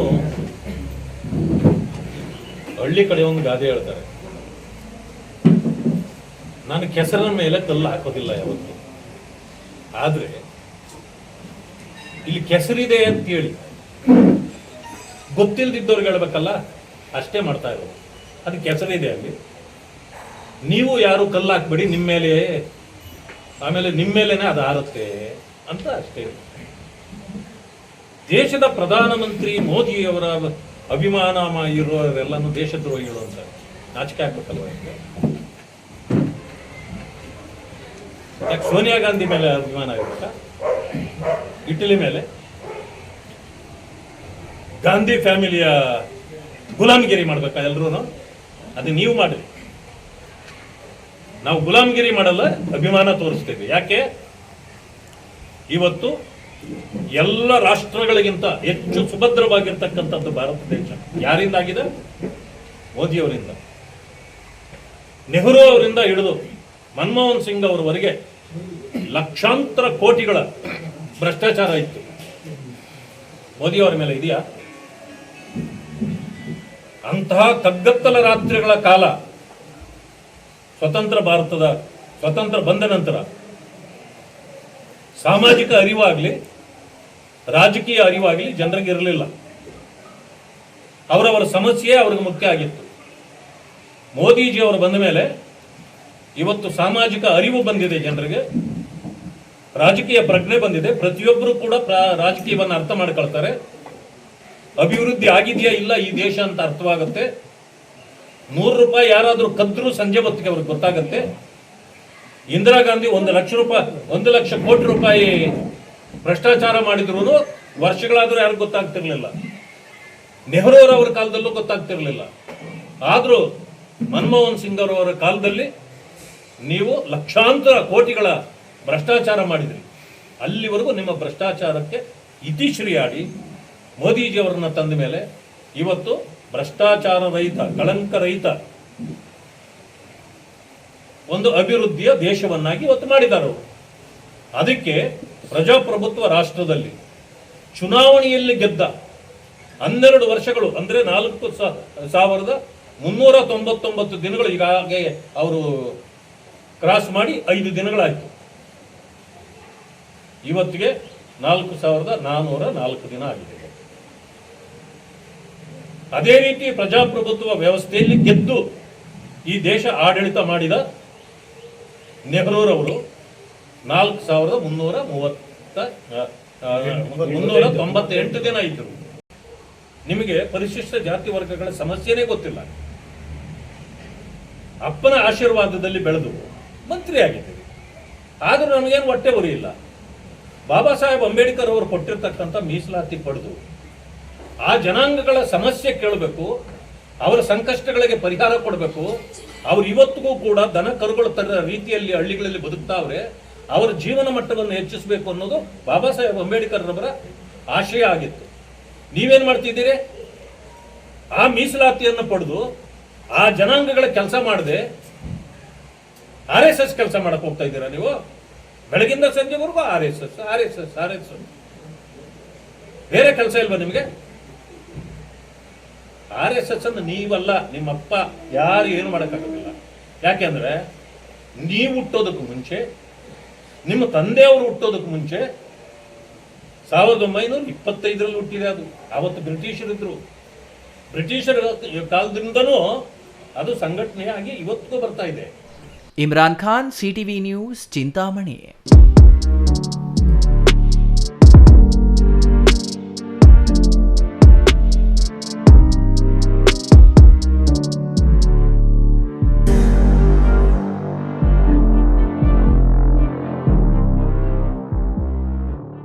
ಇದೀಗ ಚಿಕ್ಕದೊಂದು ವಿರಾಮದ ನಂತರ CTV ನ್ಯೂಸ್ ಮತ್ತೆ ಮುಂದುವರಿಯಲಿದೆ.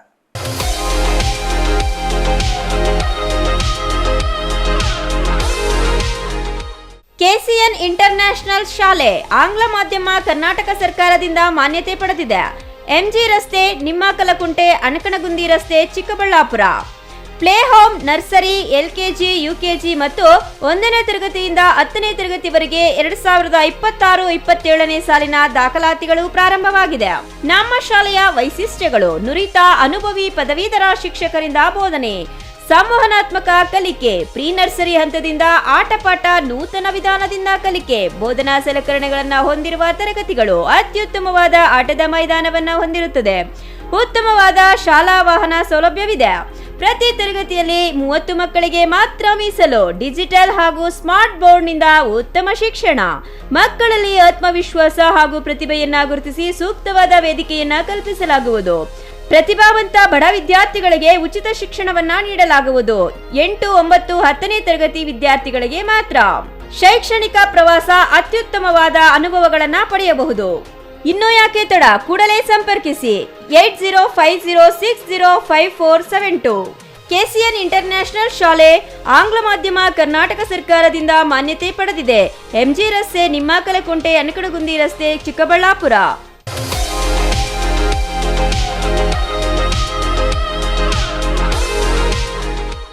ನಿಮಗಿದು ಗೊತ್ತೇ? ಒಳ್ಳೆಯ ಶಾಲೆ ಪಾಠ ಮಾತ್ರ ಕಲಿಸುವುದಲ್ಲದೆ ಮಕ್ಕಳ ಭವಿಷ್ಯವನ್ನ ನಿರ್ಮಿಸುತ್ತೆ. ಹಾಗಿದ್ರೆ ನಿಮ್ಮ ಮಗುವಿನ ಭವಿಷ್ಯಕ್ಕಾಗಿ ಸರಿಯಾದ ಶಾಲೆಯನ್ನ ಆಯ್ಕೆ ಮಾಡಿದ್ದೀರಾ? ದಿವ್ಯಶ್ರೀ ವಿದ್ಯಾನಿಕೇತನ್ ಮಕ್ಕಳ ಕನಸುಗಳಿಗೆ ಬೆಳಕು ನೀಡುವ ವಿದ್ಯಾಲಯ. Divyashree Vidyaniketan, where learning becomes a beautiful journey. Welcome to our new campus with modern curriculum. ಮೇಲಿನ ತರಗತಿಗಳಲ್ಲಿ ಆಕ್ಟಿವಿಟಿ ಬೇಸ್ಡ್ ಲರ್ನಿಂಗ್ ಮೂಲಕ ಆಲೋಚನೆ ಮತ್ತು ಸೃಜನಶೀಲತೆಯನ್ನ ಬೆಳೆಸುವ ಶಿಕ್ಷಣ ನೀಡಲಾಗುತ್ತೆ. ಪ್ರೀತಿಯಿಂದ ಮಾರ್ಗದರ್ಶನ ನೀಡುವ ಶಿಕ್ಷಕರು ಮತ್ತು ಸಂತೋಷಕರವಾದ ಕಲಿಕೆಯ ವಾತಾವರಣ. ನಿಮ್ಮ ಮಗುವಿಗೆ ಉತ್ತಮ ಶಿಕ್ಷಣ ಮತ್ತು ಮೌಲ್ಯಗಳನ್ನು ನೀಡುವ ಶಾಲೆ Divyashree Vidyaniketan. Admissions are open, limited seats are available. No donation. ಪ್ರವೇಶಾತಿಗಳು ಪ್ರಾರಂಭವಾಗಿವೆ. Every child carries a dream to learn, to grow and to shine.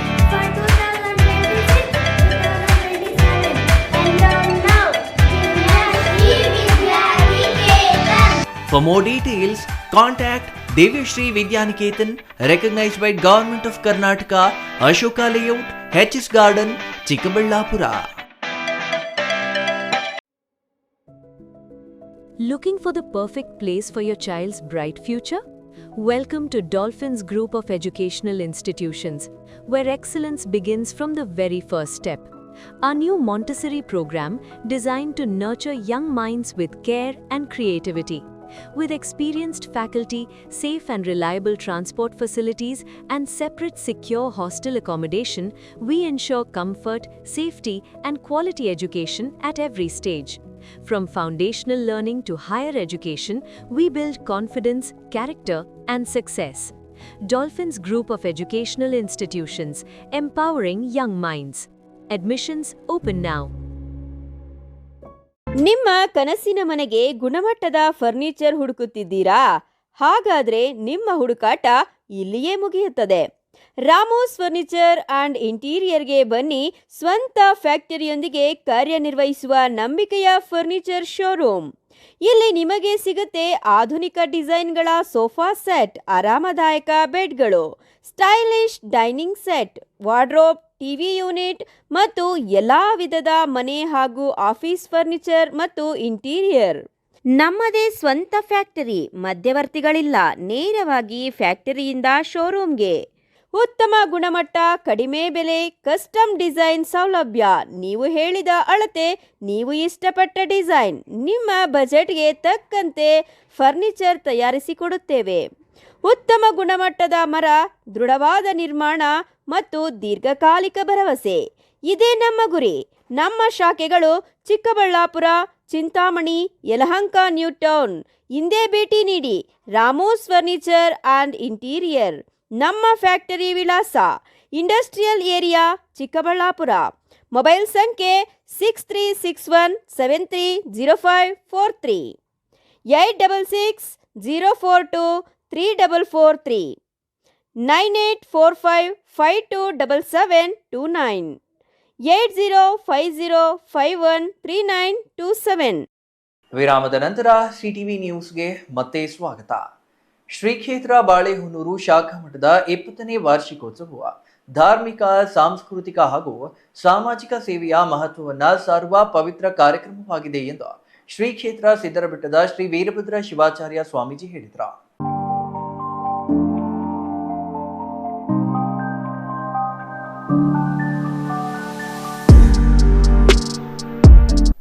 Gauribidanur ನಗರದ ಬಸವೇಶ್ವರ ಸಮುದಾಯ ಭವನದಲ್ಲಿ ಶ್ರೀಗಳು ಸುದ್ದಿಗೋಷ್ಠಿ ನಡೆಸಿ ಮಾತನಾಡಿ, ಶ್ರೀ ಜಗದ್ಗುರು ರೇಣುಕಾಚಾರ್ಯರ ಶ್ರೀ ಜಗಜ್ಯೋತಿ ಬಸವೇಶ್ವರರ ಜಯಂತ್ಯೋತ್ಸವ ಹಾಗೂ ಸಾಮೂಹಿಕ ವಿವಾಹ ಜನಜಾಗೃತಿ ಧರ್ಮ ಸಮಾರಂಭವನ್ನು ಜೂನ್ 21ರಂದು ಶ್ರೀ ಕ್ಷೇತ್ರ ಸಿದ್ದರಬೆಟ್ಟದಲ್ಲಿ ಹಮ್ಮಿಕೊಳ್ಳಲಾಗಿದೆ. ಕಾರ್ಯಕ್ರಮದಲ್ಲಿ ಶ್ರೀಮದ್ ರಂಭಾಪುರಿ ಡಾಕ್ಟರ್ ವೀರಸೋಮೇಶ್ವರ ರಾಜದೇಶಿಕೇಂದ್ರ ಶಿವಾಚಾರ್ಯ ಭಗವತ್ಪಾದಕರು ದಿವ್ಯ ಸಾನ್ನಿಧ್ಯವನ್ನು ನೀಡಲಿದ್ದಾರೆ. ವಿವಿಧ ಕ್ಷೇತ್ರಗಳ ಮಠಾಧೀಶರು ಸಹ ಕಾರ್ಯಕ್ರಮದಲ್ಲಿ ಭಾಗವಹಿಸಲಿದ್ದಾರೆ ಎಂದರು. ಶ್ರೀ ಕ್ಷೇತ್ರ ಧರ್ಮಸ್ಥಳ ಧರ್ಮಾಧಿಕಾರಿಗಳಾದ ಶ್ರೀ ಡಾಕ್ಟರ್ ವೀರೇಂದ್ರ ಹೆಗ್ಗಡೆ ಅವರು ಕಾರ್ಯಕ್ರಮಕ್ಕೆ ಆಗಮಿಸಲಿದ್ದಾರೆ. ಅವರಿಗೆ ಸಿದ್ದಶ್ರೀ ಪ್ರಶಸ್ತಿ ಪ್ರದಾನ ಮಾಡಲಾಗುವುದು.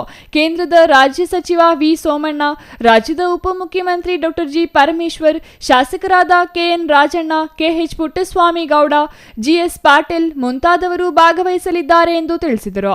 ವಾರ್ಷಿಕೋತ್ಸವವನ್ನು ಆಚರಿಸುವ ಮೂಲಕ ಯುವ ಜನತೆಗೆ ತತ್ವ ಸಿದ್ಧಾಂತಗಳನ್ನು ಪರಿಚಯಿಸುವ ಕಾರ್ಯ ನಡೆಯುತ್ತಿದೆ. ಈ ಸಂದರ್ಭದಲ್ಲಿ ಆಯೋಜಿಸಿರುವ ಸಾಮೂಹಿಕ ವಿವಾಹ ಕಾರ್ಯಕ್ರಮವು ಸಮಾಜಮುಖಿ ಸೇವೆಯ ಅತ್ಯುತ್ತಮ ಉದಾಹರಣೆಯಾಗಿದೆ. ಆರ್ಥಿಕವಾಗಿ ದುರ್ಬಲ ಕುಟುಂಬಗಳಿಗೆ ನೆರವಾಗುವ ಉದ್ದೇಶದಿಂದ ಇಂತಹ ಕಾರ್ಯಕ್ರಮಗಳನ್ನು ನಡೆಸಲಾಗುತ್ತಿದ್ದು, ಸರಳ ವಿವಾಹಗಳ ಮೂಲಕ ಸಮಾಜದಲ್ಲಿ ಅನಗತ್ಯ ಖರ್ಚುಗಳನ್ನು ತಡೆಗಟ್ಟುವ ಸಂದೇಶವನ್ನು ನೀಡಲಾಗುತ್ತಿದೆ ಎಂದರು.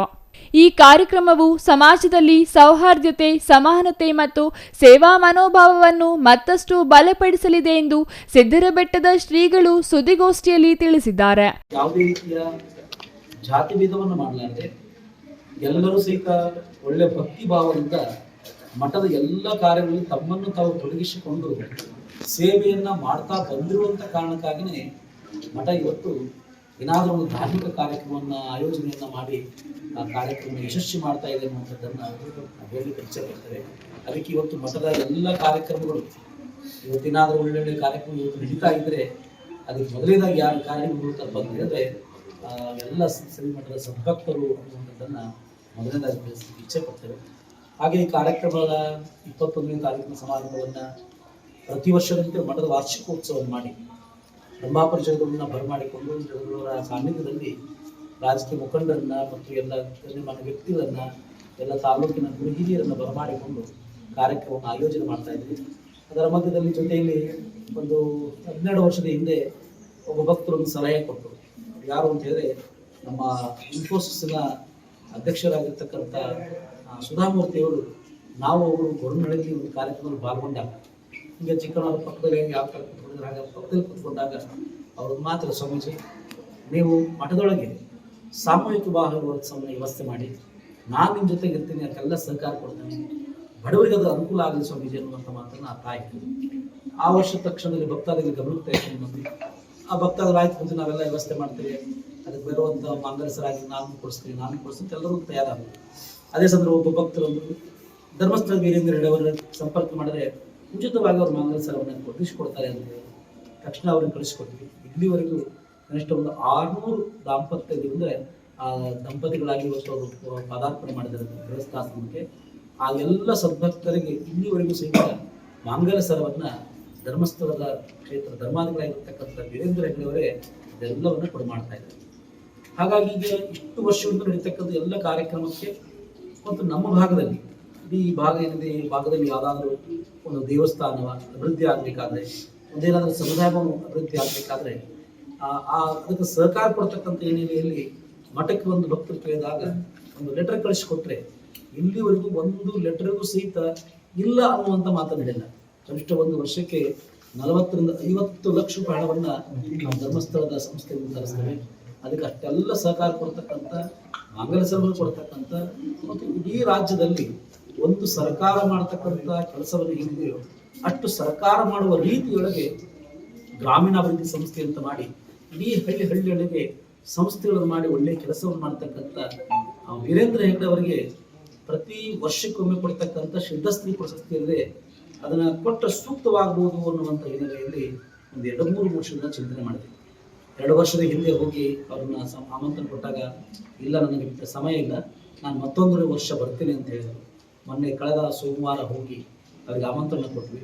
ಅವ್ರು ಖಂಡಿತವಾಗಿ ನಾನು ಬರ್ತೀನಿ ಸ್ವಾಮೀಜಿ ಅಂತ ಹೇಳಿ ಕಾರ್ಯಕ್ರಮ ಒಪ್ಪಿಕೊಂಡು ಆ ಸಿದ್ಧಸ್ತ್ರೀ ಪ್ರಶಸ್ತಿಯನ್ನು ಸ್ವೀಕರಿಸಲಿಕ್ಕೆ ಹೆಗಡೆ ಅವರು ಸಹಿತ ಈ ವರ್ಷ ವಿಶೇಷವಾದ ಒಂದು ಕಾರ್ಯಕ್ರಮದಲ್ಲಿ ಈ ವರ್ಷ ಭಾಗವಹಿಸ್ತಾ ಇದ್ದಾರೆ. R Manjunath, CTV news, Gauribidanur.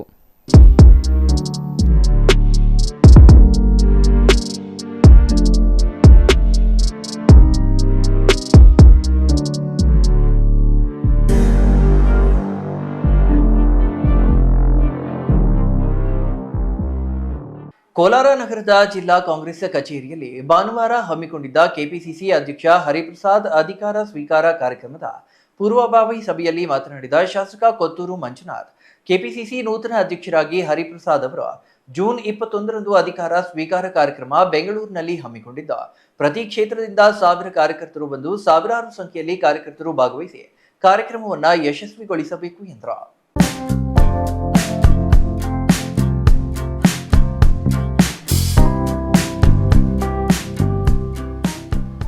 Kolar ನಗರದ ಜಿಲ್ಲಾ ಕಾಂಗ್ರೆಸ್ ಕಚೇರಿಯ ಪೂರ್ವಭಾವಿ ಸಭೆಯಲ್ಲಿ ಮಾತನಾಡಿದ ಶಾಸಕ ಕೊತ್ತೂರು ಮಂಜುನಾಥ್, ಕೆಪಿಸಿಸಿ ನೂತನ ಅಧ್ಯಕ್ಷರಾಗಿ ಹರಿಪ್ರಸಾದ್ ಅವರು ಜೂನ್ 21ರಂದು ಅಧಿಕಾರ ಸ್ವೀಕಾರ ಕಾರ್ಯಕ್ರಮ ಬೆಂಗಳೂರಿನಲ್ಲಿ ಹಮ್ಮಿಕೊಂಡಿದ್ದ ಪ್ರತಿ ಕ್ಷೇತ್ರದಿಂದ 1000 ಕಾರ್ಯಕರ್ತರು ಬಂದು ಸಾವಿರಾರು ಸಂಖ್ಯೆಯಲ್ಲಿ ಕಾರ್ಯಕರ್ತರು ಭಾಗವಹಿಸಿ ಕಾರ್ಯಕ್ರಮ ಯಶಸ್ವಿಗೊಳಿಸಬೇಕು ಎಂದರು. ಬಿಜೆಪಿಯವರು ಬಿಜೆಪಿಗೆ ಮತ ಹಾಕುವ ಮತದಾರರ ಪಟ್ಟಿ ಉಳಿಸಿಕೊಂಡು ಬಿಜೆಪಿಗೆ ಮತ ಹಾಕದ ಮತದಾರರನ್ನ ಪಟ್ಟಿಯಿಂದ ತೆಗೆಯುವ ಹುನ್ನಾರ ನಡೆಯುತ್ತಿದೆ. ಬಿಜೆಪಿಗೆ ಮತ ಹಾಕದ ಜನತೆಗೆ ಯಾವುದೇ ಸರ್ಕಾರಿ ಸೌಲಭ್ಯ ಸಿಗದ ರೀತಿಯಲ್ಲಿ ಕೆಲಸ ಮಾಡುತ್ತಿದ್ದಾರೆ. ಹಾಗಾಗಿ ಮುಂದಿನ 2028ರ ರಾಜ್ಯ ವಿಧಾನಸಭಾ ಚುನಾವಣೆಯಲ್ಲಿ ಮತ್ತೊಮ್ಮೆ ಕಾಂಗ್ರೆಸ್ ಅಧಿಕಾರ ವಹಿಸಲು ಕಾರ್ಯಕರ್ತರು ಕೆಲಸ ನಿರ್ವಹಿಸಬೇಕು ಎಂದರು. ಎಸ್ಐಆರ್ ಮುಖಾಂತರ ನಕಲಿ ಹೆಸರುಗಳು, ಮೃತಪಟ್ಟ ಹೆಸರುಗಳು ತೆಗೆದು ಅರ್ಹ ಮತದಾರರ ಹೆಸರು ಪಟ್ಟಿಯಲ್ಲಿ ಸೇರಿಸುವ ಪ್ರಕ್ರಿಯೆಯಾಗಿದ್ದ ಸಾರ್ವಜನಿಕರು ಎಚ್ಚರದಿಂದ ಸರಿಯಾದ ಮಾಹಿತಿ ನೀಡಬೇಕೆಂದು ಕೋರಿದರು. ಇಲ್ಲ ಅಂತ ಹೇಳಿದ್ರೆ ಎಲ್ಲ ಸವಲತ್ತುಗಳು ಕಟ್ಟಾಗ್ಬಿಡುತ್ತೆ. ಪಾಸ್ಪೋರ್ಟ್ ಇರಲ್ಲ, ಡ್ರೈವಿಂಗ್ ಲೈಸೆನ್ಸ್ ಇರಲ್ಲ, ಎಲ್ಲ ಹೋಗ್ಬಿಡ್ತದೆ. ಇವಾಗ ಡ್ರೈವಿಂಗ್ ಲೈಸೆನ್ಸ್ ಟ್ರಾಫಿಕ್ ಪೊಲೀಸರು ಡ್ರೈವಿಂಗ್ ಲೈಸೆನ್ಸ್ ನೋಡ್ಬಿಟ್ಟು ನಂಬರ್ ಹೊಡಿತಾರೆ ಆ ಸಿಸ್ಟಮ್ ಅಲ್ಲಿ. ಅದು ಆಕ್ಟಿವ್ ಆಗುತ್ತೆ, ಲೈಸೆನ್ಸ್ ಇಲ್ಲ, ಡೂಪ್ಲಿಕೇಟ್ ಲೈಸೆನ್ಸ್ ಬಂದ್ಬಿಡ್ತಾರೆ, ಆಮೇಲೆ ಜೈಲ್ಗೆ ಹಾಕ್ಬಿಡ್ತಾರೆ ತಗೊಂಡು. ಇಂಥದ್ದೆಲ್ಲ ಆಗ್ತವೆ. SIR ತುಂಬಾ ಹುಷಾರಾಗಿ ನಾವು ನೋಡ್ಕೋಬೇಕಾಗ್ತದೆ. ನಾವೇ ಅಲ್ಲ, ಎಲ್ಲರೂ ನೋಡ್ಕೋಬೇಕು. ಇವಾಗ ನಾನೇನೋ MLA ನಾನು ನೆಕ್ಸ್ಟ್ ಗೆಲ್ಲಬೇಕು ಅನ್ನೋದಲ್ಲ. ಗ್ರಾಮ ಪಂಚಾಯತಿ ಗೆಲ್ಲಬೇಕು, ಕೌನ್ಸಿಲರ್ಸ್ ಗೆಲ್ಲಬೇಕು, ಜಿಲ್ಲಾ ಪಂಚಾಯತಿ ಗೆಲ್ಲಬೇಕು, ತಾಲೂಕ್ ಪಂಚಾಯತಿ ಗೆಲ್ಲಬೇಕು, ಕೋಆಪರೇಟಿವ್ ಡಿಪಾರ್ಟ್ಮೆಂಟ್ ಅಲ್ಲಿ ಗೆಲ್ಲಬೇಕು. ಕೋಆಪರೇಟಿವ್ ಡಿಪಾರ್ಟ್ಮೆಂಟ್ ಅಲ್ಲಿ ಶೇರ್ ಇದ್ರೆ ನಿಮಗೆ ನಿಮ್ಮ vote list delete automatically delete ಆಗ್ಬಿಡ್ತಾವಲ್ಲ, ಅವಾಗ ಕೋಆಪರೇಟಿವ್ ಡಿಪಾರ್ಟ್ಮೆಂಟ್ ಅಲ್ಲಿ ಶೇರ್ ಇರಲ್ಲ. ಎಲ್ಲ ಎಲೆಕ್ಷನ್ಸ್ಗೂ ನಾವು ಹೋಗ್ಬೇಕು. ಅದಕ್ಕಿಂತ ಇಂಪಾರ್ಟೆಂಟ್ ನಾವು ಭಾರತೀಯರು ಅನ್ನೋದಕ್ಕೆ ಈ SIR ತುಂಬಾ ಇಂಪಾರ್ಟೆಂಟು. ನಾವು ಇಲ್ಲಿ ಆಮೇಲೆ ಮೋಸ ಮಾಡೋದು ಬೇಡ, ಇಲ್ಲದೆ ಇರೋದನ್ನ ಇದೇನು ಮಾಡೋದು ಬೇಡ. ಇರೋದನ್ನ ನಮ್ಮನ್ನ ವೋಟರ್ ಲಿಸ್ಟ್ ಅಲ್ಲಿ ನಮ್ಮನ್ನು ಕಾಪಾಡಿಕೊಳ್ಳುವಂಥದ್ದನ್ನ ನಾವು ಕೆಲಸ ಮಾಡಬೇಕಾಗ್ತದೆ. ಅದು ಎಲ್ಲರೂ ಜವಾಬ್ದಾರಿ ತಗೋಬೇಕು. ಇವಾಗ ಕೌನ್ಸಿಲರ್ಸ್ ಇದ್ದಾರೆ, ಕೌನ್ಸಿಲರ್ಸ್ ತಗೋಬೇಕು, ಗ್ರಾಮ ಪಂಚಾಯತಿ ಮೆಂಬರ್ಸ್ ತಗೋಬೇಕು, PLA ಜೊತೆ ಎಲ್ಲ ಕನೆಕ್ಟಿವಿಟಿ ಮಾಡ್ಕೋಬೇಕು ಅಂತ ನಮ್ಮೆಲ್ಲರಿಗೂ ಮನವಿ ಮಾಡ್ತಾ, ಆಮೇಲೆ ಏನು ನಮ್ಮ ಉಸ್ತುವಾರಿ ನಾರಾಯಣ ಸ್ವಾಮಣ್ಣ ಅವರು 21ನೇ ತಾರೀಕಿಗೆ ಬರಬೇಕು ಅಂತ ಹೇಳಿದ್ದಾರೆ. ಖಂಡಿತವಾಗ್ಲೂ ಬನ್ನಿ. 1000 ಜನ ಅಲ್ಲ, ನೀವು ಎಷ್ಟು ಜನ ಬರ್ತೀವಿ ಅಂದ್ರೆ ಅಷ್ಟು ಬಸ್ಗಳು ಅರೇಂಜ್ ಮಾಡೋದಕ್ಕೆ, ಅವ್ರ ಊಟ ಅರೇಂಜ್ ಮಾಡೋದಕ್ಕೆ ಎಲ್ಲ ನಾವು ಅರೇಂಜ್ ಮಾಡ್ತೀವಿ. ನಾವಿದೀವಿ, ನೀವು ಅರೇಂಜ್ ಮಾಡೋದಕ್ಕೆ. ಯಾರ್ಯಾರು ಬರ್ತೀರ ಎಲ್ಲ ಬನ್ನಿ. ಸೀರಿಯಲ್ ನಂಬರ್ ಪ್ರಕಾರವಾಗಿ ಬ್ಯಾನರ್ ಹಾಕ್ತೀವಿ. ಆ ಬ್ಯಾನರ್ ಹಾಕ್ತಾರೆ ಒಂದು ಜಾಗದಲ್ಲಿ ಎಲ್ಲ ಗಾಡಿಗಳು ಸೇರಿಸ್ತೀವಿ. ಆ ಗಾಡಿಗಳು ಸೇರಿಸಿದ್ಮೇಲೆ ವಿಡಿಯೋ ಮಾಡ್ತೀವಿ. ವಿಡಿಯೋ ಮಾಡಿ ನಿಮಗೆಲ್ಲ ವಿಡಿಯೋಗಳು ಹಾಕ್ತೀವಿ. ಆ ವಿಡಿಯೋನ ನೋಡ್ಕೊಳ್ಳಿ. ಒಳಗಡೆ ವಿಡಿಯೋ, ಆಚೆ ವಿಡಿಯೋ ಎಲ್ಲ ನಮ್ಮ ಬಸ್ಸುಗಳು ಕಾರುಗಳು ಏನೇನು ಬರುತ್ತೋ ನಿಮಗೆಲ್ಲವನ್ನು ವಿಡಿಯೋ ಹಾಕುವಂಥ ಜವಾಬ್ದಾರಿ ನಾವು ತಗೊಂಡು ಆ ಜವಾಬ್ದಾರಿ ಕೊಡ್ತೀವಿ. ಆಮೇಲೆ ಮುಖ್ಯವಾಗಿ ಈ ಒಂದು ವಿಚಾರದಲ್ಲಿ ಜಿಲ್ಲಾ ಕಾಂಗ್ರೆಸ್ ಅಧ್ಯಕ್ಷರು, ಬ್ಲಾಕ್ ಕಾಂಗ್ರೆಸ್ ಅಧ್ಯಕ್ಷರು, ಎಲ್ಲ ತಾಲೂಕು ಬ್ಲಾಕ್ ಕಾಂಗ್ರೆಸ್ ಅಧ್ಯಕ್ಷರು, ಆಮೇಲೆ ಕಾರ್ಯಾಧ್ಯಕ್ಷರು ನಮ್ಮ ನಾರಾಯಣ ಸ್ವಾಮಣ್ಣ ಅವರು, ನೀವು, ಆಮೇಲೆ ನಮ್ಮ ಮಹಿಳಾ ಅಧ್ಯಕ್ಷರು, ನೀವು ಒಳ್ಳೆ ಕೋರ್ಡಿನೇಷನ್ ಮಾಡಿಕೊಂಡು ಎಲ್ಲರಿಗೂ ನೀವು ಹೇಳಿ. ಇವಾಗ ನಮ್ಗೆಲ್ಲ ಬಾಸ್ಗಳು ನೀವೇ, ನಮ್ಗೆಲ್ಲ ಬಾಸು ಪಕ್ಷನೇ ಬಾಸು. ನೀವು ನಮ್ಗೆ ಹೇಳಿ ಏನ್ ಮಾಡ್ಬೇಕು ಅಂತೇಳಿ ನಾವು ಮಾಡ್ತೀವಿ. ಕಾಂಗ್ರೆಸ್ ಆಫೀಸ್ ಕಟ್ಟೋದಕ್ಕೆ 2015 50 ಲಕ್ಷ ಕೊಡ್ತೀನಿ ಅಂತ ಹೇಳಿದೆ ನಾನು. ಹೇಳ ನೀವೇ ಅಧ್ಯಕ್ಷರಿದ್ದಾಗ 50 ಲಕ್ಷ ಕೊಡ್ತೀನಪ್ಪ. ಆವತ್ತು 50 ಲಕ್ಷ ಕಟ್ಟುವಂತ 50 ಲಕ್ಷ ಅಂತದ್ದು ಇವತ್ತು 1.5 ಕೋಟಿ ಇದೆ. ಆವತ್ತು ಸಿಮೆಂಟ್ ಮೂಟೆ 200 ರೂಪಾಯಿ ಇತ್ತು, ಇವತ್ತು ಸಿಮೆಂಟ್ ಮೂಟೆ 500 ರೂಪಾಯಿ ಇತ್ತು, 600 ರೂಪಾಯಿ 400 ರೂಪಾಯಿ ಇದೆ. ಎಷ್ಟು ಗೊತ್ತಿಲ್ಲ. ಅವತ್ತು 200, 250, 200 ಇತ್ತು. ಇವತ್ತು ಡಬಲ್ ಆಗಿದೆ. ಇವತ್ತು 50 ಅಂದ್ರೆ ಇವತ್ತು 1.5 ಕೋಟಿ ಅಂತ. ಆ ರೀತಿ ನಾನು ಸಹಾಯ ಮಾಡ್ತೀನಿ, ಆರ್ ನಾರಾಯಣ ಅವರು ಸಹಾಯ ಮಾಡ್ತಾರೆ, ನಾವೆಲ್ಲರೂ ಸೇರ್ಕೊಂಡು ನಂಜೇಗೌಡರು ಮಾಡ್ತಾರೆ. ನಂಜೇಗೌಡರು 100% ನಂಜೇಗೌಡ ನಾವೆಲ್ಲರೂ ಮಾಡ್ತೀವಿ, ಎಲ್ಲರೂ ಮಾಡ್ತೀವಿ. ಕಾಂಗ್ರೆಸ್ ಆಫೀಸ್ನ ಶುದ್ಧವಾಗಿ ಕಟ್ಟೋಣ, ಇಲ್ಲ ಇದೇ ಬಿಲ್ಡಿಂಗ್ ರೆಡಿ ಮಾಡೋಣ, ಇನ್ನೂ ಚೆನ್ನಾಗಿ ಕಟ್ಟೋಣ, ಕಟ್ಟುವಂಥದ್ದಿದೆ, ನಮ್ಮ ಸರ್ಕಾರ ಇದೆ, ನಮಗಿದೆ, ಸರ್ಕಾರದಿಂದ ನಾವೆಲ್ಲ ಸವಲತ್ತುಗಳು ಪಡ್ಕೊಂಡು ಮಾಡ್ಕೊಂಡು ಹೋಗೋಣ ಅಂತ ಹೇಳ್ತಾ, ಈಗ ಯಾವುದೇ ಯಾಮಾರಗಳು SIR ದಂತೂ ಯಾಮಾರಕ್ಕೆ ಹೋಗ್ಬೇಡ್ರಿ, ದಯವಿಟ್ಟು SIR ದಂತೂ ಯಾಮಾರಕ್ಕೆ ಹೋಗ್ಬೇಡ್ರಿ. ಅವ್ರವ್ರ ವೋಟರ್ ಲಿಸ್ಟನ್ನು ಅವ್ರ ಹೆಸರು ಕಾಪಾಡ್ಕೊಳ್ಳುವಂಥದ್ದನ್ನ ಅವ್ರವ್ರ ಜವಾಬ್ದಾರಿ ತಗೋಬೇಕು. BLAಗಳನ್ನ ಕರೆದು ನಾವು ಮೀಟಿಂಗ್ ಮಾಡ್ತೀವಿ, BLOಗಳನ್ನು ಕರೆದು ನಾವು ಮಾತಾಡ್ತೀವಿ, ಎಲ್ಲರಿಗೂ ಕೋಆರ್ಡಿನೇಷನ್ ಮಾಡ್ತೀವಿ. ಆ SIR ಎಷ್ಟು ದಿವಸದ ಕಾಲ ನಮ್ಮ ಕೋಲಾರ ತಾಲೂಕಲ್ಲಿ ನಡೀತದೋ ಅಷ್ಟು ದಿವಸದ ಕಾಲವು 24 hours ನಾವು ಇಲ್ಲೇ ಅವೈಲೇಬಿಲಿಟಿಯಲ್ಲಿ ಇರ್ತೀವಿ. ಎಲ್ಲೇ ಏನೇ ಸಮಸ್ಯೆ ಬಂದಾಗ ಆ ಸ್ಪಾಟ್ಗೆ ಬಂದು ನಾವು ನಿಂತ್ಕೊಂಡು ನಾವು ಮಾಡುವಂಥ ಕೆಲಸವನ್ನ ನಾವು ಮಾಡ್ತೀವಿ. ಅದರಲ್ಲೂ ಉತ್ತಮವಾಗಿ ನಮ್ಮ ಬ್ಲಾಕ್ ಪ್ರೆಸಿಡೆಂಟ್ಸ್ ಇಬ್ಬರು ಒಳ್ಳೆ ಕೆಲಸ ಮಾಡ್ತಾರೆ. Congress, Janata Dal, BJP MLA, XMLA ಈ ತರ ವಿಂಗಡಣೆ ಆಗ್ಬಿಟ್ಟಿರ್ತಾರೆ.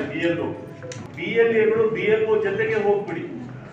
ಎನ್ಯುಮರೇಷನ್ ಫಾರಂ ನೀವು ಅದನ್ನ ಕೊಡ್ಬೇಕಾಗುತ್ತೆ. ಎನ್ಯುಮರೇಷನ್ ಫಾರಂ ಅನ್ನ ಕೊಡದೇ ಇದ್ದರೆ ಇವತ್ತು ಹೇಳಬೇಕಾಗುತ್ತೆ. ಈ ಎಲ್ಲ ಎಲೆಕ್ಷನ್ಸ್ ಬರೋದ್ರಿಂದ ವೋಟರ್ ಲಿಸ್ಟ್ ಅಲ್ಲಿ ಹೆಸರಿಲ್ಲದೆ ಹೋದ್ರೆ ಅದು ಪ್ರಯೋಜನ ಆಗೋದಿಲ್ಲ. ಬಡವರಿಗೆ ನೀವು ತಿಳಿಸಬೇಕು. ಈಗಾಗಲೇ ನೆನ್ನೆ ಮುಖ್ಯಮಂತ್ರಿಗಳು ಕೂಡ ಅಧಿಕಾರ ಇದೆ, ಮತದಾರ ರಕ್ಷಣೆಗೆ ನೀವೆಲ್ಲ ಕೂಡ ಹೋಗ್ಬೇಕಾಗುತ್ತೆ. Ishwar, CTV news, Kolar.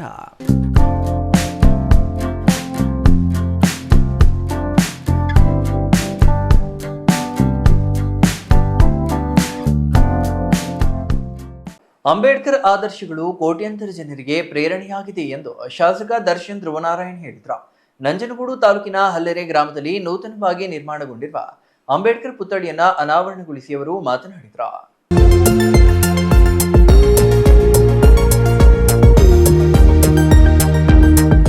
ಅಂಬೇಡ್ಕರ್ ಅವರ ಆದರ್ಶಗಳು ಕೋಟ್ಯಾಂತರ ಜನರಿಗೆ ಪ್ರೇರಣೆಯಾಗಿದೆ ಎಂದು ಶಾಸಕ ದರ್ಶನ್ ಧ್ರುವನಾರಾಯಣ್ ಹೇಳಿದರು.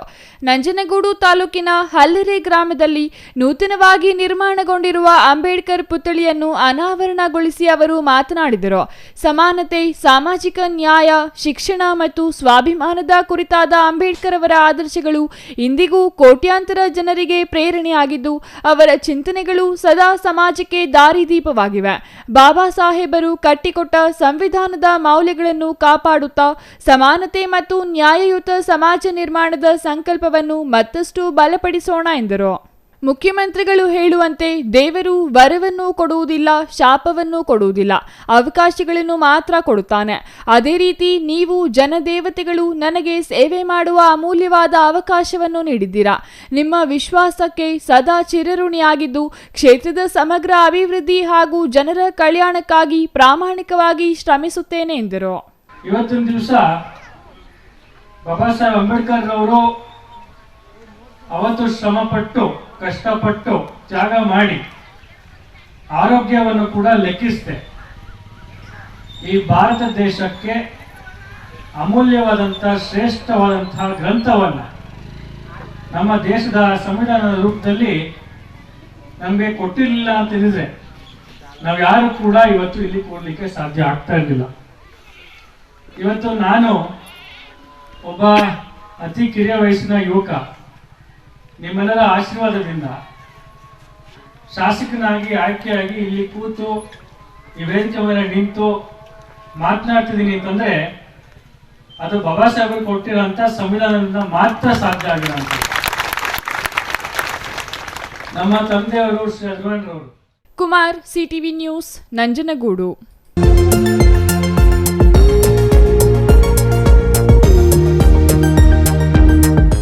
ಗೌರಿಬಿದನೂರು ತಾಲೂಕಿನ ತೊಂಡೆಭಾವಿ ಗ್ರಾಮದ ಹಾಲು ಉತ್ಪಾದಕರ ಸಹಕಾರ ಸಂಘದಲ್ಲಿ ಅವ್ಯವಹಾರ ನಡೆದಿದೆ ಎಂಬ ಆರೋಪ ಕಳೆದ 15 ದಿನಗಳಿಂದ ಸಾಮಾಜಿಕ ಜಾಲತಾಣಗಳಲ್ಲಿ ವ್ಯಾಪಕವಾಗಿ ಹರಿದಾಡ್ತಿದೆ. ಈ ವಿಷಯ ಗ್ರಾಮದಲ್ಲಿ ಚರ್ಚೆಗೆ ಗ್ರಾಸವಾಗಿದೆ.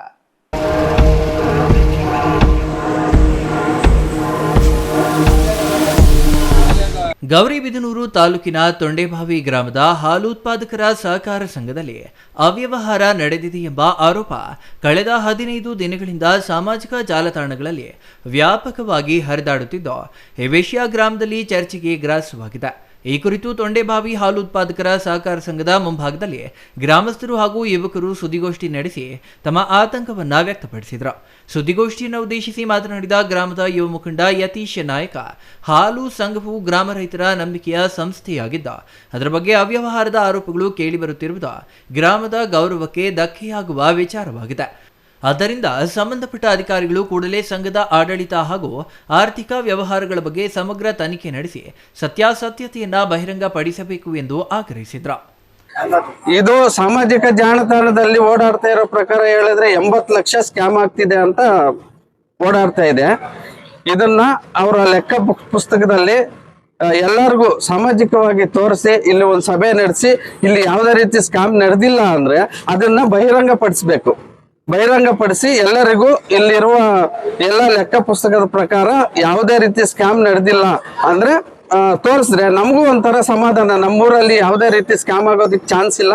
ಇಲ್ಲೆಲ್ಲ ಒಳ್ಳೆ ನುರಿತ ಅವರಿದ್ದಾರೆ, ಚೆನ್ನಾಗಿ ಎಲ್ಲ ಎಕ್ಸ್ಪೀರಿಯನ್ಸ್ ಅವರಿದ್ದಾರೆ ಅಂತ ನಮಗೂ ಒಂದು ಸಮಾಧಾನ ಆಗುತ್ತೆ.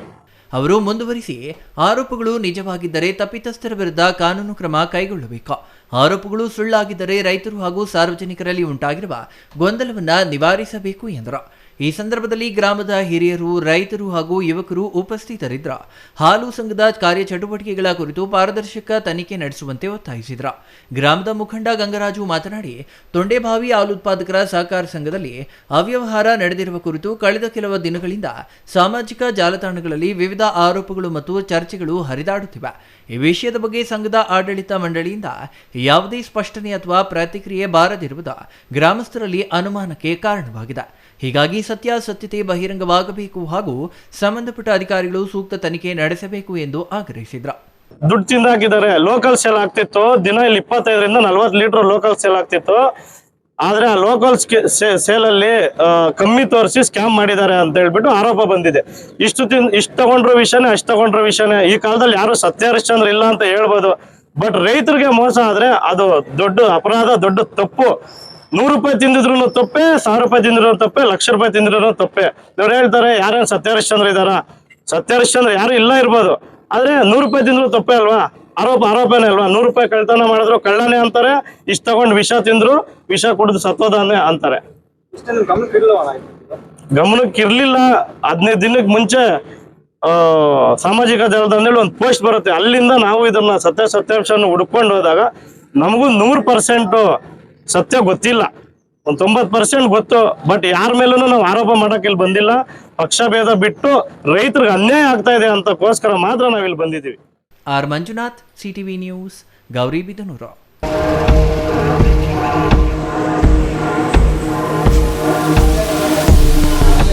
ಚಿಂತಾಮಣಿ ನಗರದಲ್ಲಿ ಜೂನ್ 27ರಂದು ನಾಡಪ್ರಭು ಶ್ರೀ ಕೆಂಪೇಗೌಡರ ಜಯಂತಿಯನ್ನ ಅತ್ಯಂತ ಅರ್ಥಪೂರ್ಣವಾಗಿ ಹಾಗೂ ಅದ್ದೂರಿಯಾಗಿ ಆಚರಿಸುವ ಕುರಿತು ತಾಲೂಕು ಪಂಚಾಯಿತಿ ಸಭಾಂಗಣದಲ್ಲಿ ಪ್ರಮುಖ ಪೂರ್ವಭಾವಿ ಸಭೆ ಹಮ್ಮಿಕೊಳ್ಳಲಾಗಿತ್ತು.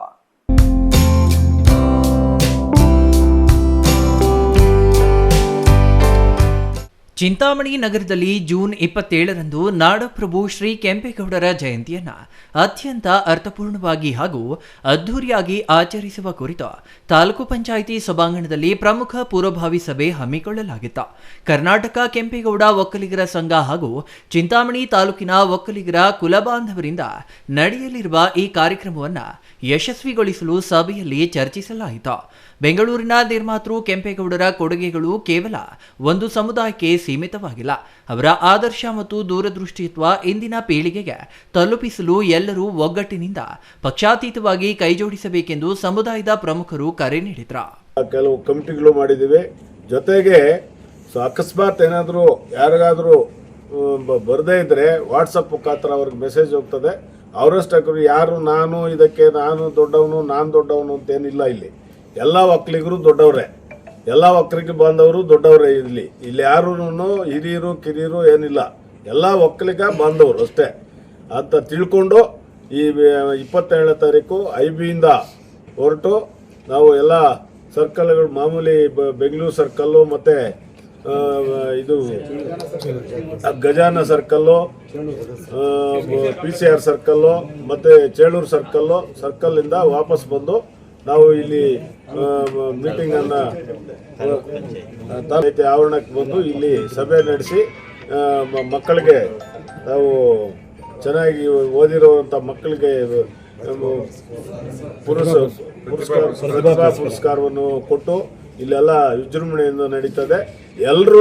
ಎಲ್ಲ ಕುಲಬಾಂಧವರು, ನಮ್ಮ ತಾಲೂಕಿನ ಕುಲಬಾಂಧವರು ಇಲ್ಲಿ ಪಕ್ಷಭೇದ ಇಲ್ಲದೆ ಎಲ್ಲರೂ ಬರಬೇಕು ಅಂತ ಈ ಸಂದರ್ಭದಲ್ಲಿ ನಮ್ಮ ಮೀಡಿಯಾ ಮುಖಾಂತರ ಎಲ್ಲರನ್ನು ಕೇಳ್ಕೊಳ್ತಾರೆ.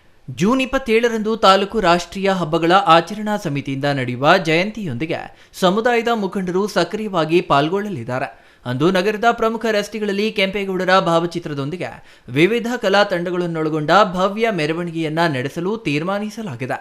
ಇನ್ನು ಇದೇ ಸುಸಂದರ್ಭದಲ್ಲಿ ತಾಲೂಕಿನ ಪ್ರತಿಭಾವಂತ ಒಕ್ಕಲಿಗ ಸಮುದಾಯದ ವಿದ್ಯಾರ್ಥಿಗಳಿಗೆ ಪ್ರತಿಭಾ ಪುರಸ್ಕಾರ ಹಾಗೂ ವಿವಿಧ ಕ್ಷೇತ್ರಗಳಲ್ಲಿ ಸಾಧನೆ ಮಾಡಿದ ಸಾಧಕರಿಗೆ ಸನ್ಮಾನ ಕಾರ್ಯಕ್ರಮವನ್ನು ಹಮ್ಮಿಕೊಳ್ಳಲು ನಿರ್ಧರಿಸಲಾಗಿದೆ. ಕಾರ್ಯಕ್ರಮದ ಯಶಸ್ಸಿಗಾಗಿ ವಿವಿಧ ಉಪಸಮಿತಿಗಳನ್ನು ರಚಿಸಲಾಗಿದ್ದು, ಗ್ರಾಮೀಣ ಭಾಗಗಳಿಂದಲೂ ಹೆಚ್ಚಿನ ಸಂಖ್ಯೆಯಲ್ಲಿ ಜನರು ಭಾಗವಹಿಸುವಂತೆ ಜಾಗೃತಿ ಮೂಡಿಸಲಾಗುವುದು. ಸಭೆಯಲ್ಲಿ ಪ್ರಮುಖವಾಗಿ ತಿಳಿಸಿದಂತೆ ಯಾರಿಗೂ ವೈಯಕ್ತಿಕವಾಗಿ ಕರೆ ಮಾಡಲಾಗುವುದಿಲ್ಲ. ವಿವಿಧ ಸಾಮಾಜಿಕ ಜಾಲತಾಣಗಳ ಮೂಲಕವೇ ಆಹ್ವಾನ ನೀಡಲಾಗುತ್ತಿದ್ದು, ಎಲ್ಲರೂ ಇದನ್ನು ತಮ್ಮದೇ ಕಾರ್ಯಕ್ರಮವೆಂದು ಭಾವಿಸಿ ಭಾಗವಹಿಸಬೇಕು ಎಂದು ಕೋರಲಾಯಿತು. Imran Khan, CTV news, Chintamani.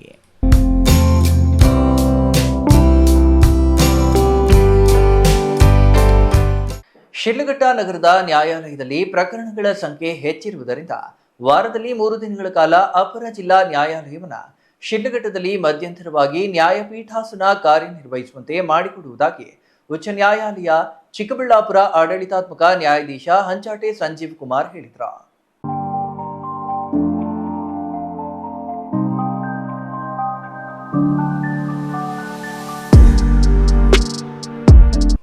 ಶಿಡ್ಲಘಟ್ಟ ನಗರದ ನ್ಯಾಯಾಲಯದ ಆವರಣದಲ್ಲಿ ಭಾನುವಾರ ಗಿಡಗಳನ್ನು ನೆಟ್ಟು ಈ ಸೇವಾ ಕೇಂದ್ರ ಮತ್ತು ಅಂಚೆ ಕಚೇರಿಯನ್ನು ಉದ್ಘಾಟಿಸಿ ಮಾತನಾಡಿದ ಅವರು, ಚಿಕ್ಕಬಳ್ಳಾಪುರ ಆಡಳಿತಾತ್ಮಕ ನ್ಯಾಯಾಧೀಶ ಹಂಚಾಟೆ ಸಂಜೀವ್ ಕುಮಾರ್, ಪ್ರಕರಣಗಳ ಸಂಖ್ಯೆ ಹೆಚ್ಚಾದಾಗ ವಕೀಲರು ಚಿಂತಾಮಣಿಗೆ ಹೋಗಿ ಬರಲು ತೊಂದರೆಯಾಗುವುದರಿಂದ ಇಲ್ಲಿಯೇ ನ್ಯಾಯಪೀಠಾಸನ ಬಂದಾಗ ಅನುಕೂಲವಾಗುತ್ತದೆ.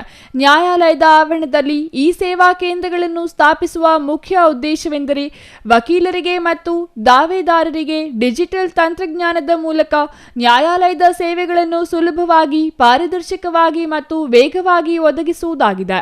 ಇದು ಎಲ್ಲರಿಗೂ ನ್ಯಾಯ ಲಭ್ಯವಾಗುವಂತೆ ಮಾಡುವ ಇ ಕೋರ್ಟ್ಸ್ ಯೋಜನೆಯ ಒಂದು ಪ್ರಮುಖ ಭಾಗವಾಗಿದೆ.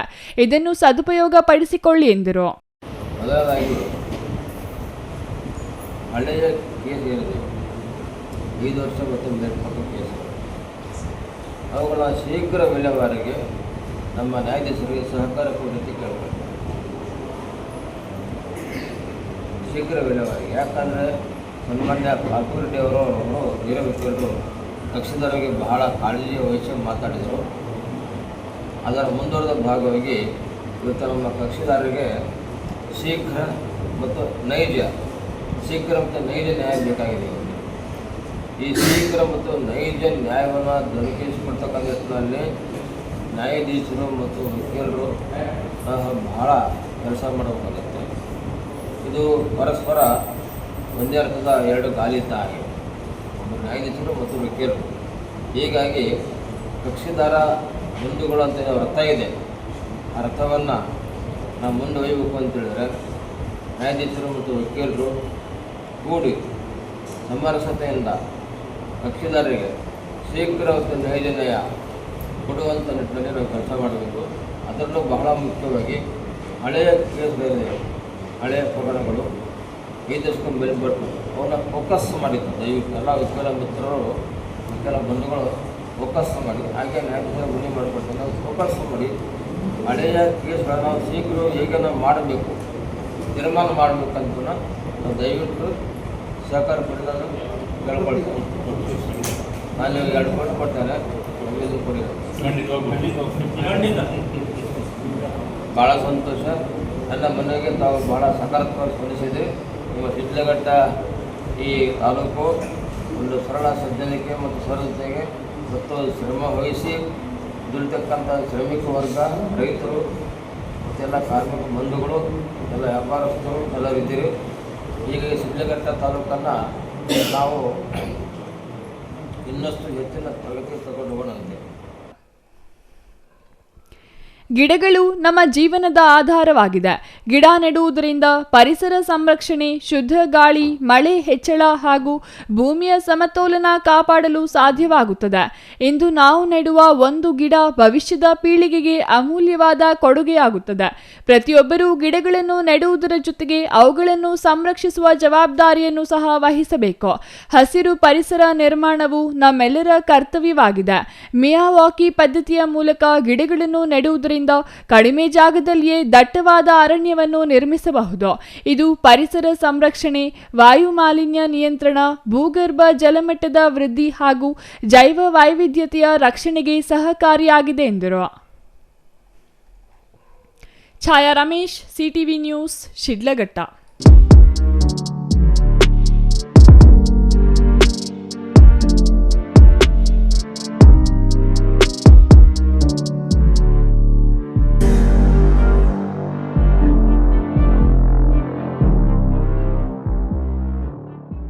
ಇದೀಗ ಚಿಕ್ಕದೊಂದು ವಿರಾಮದ ನಂತರ ಸಿಟಿವಿ ನ್ಯೂಸ್ ಮತ್ತೆ ಮುಂದುವರಿಯಲಿದೆ.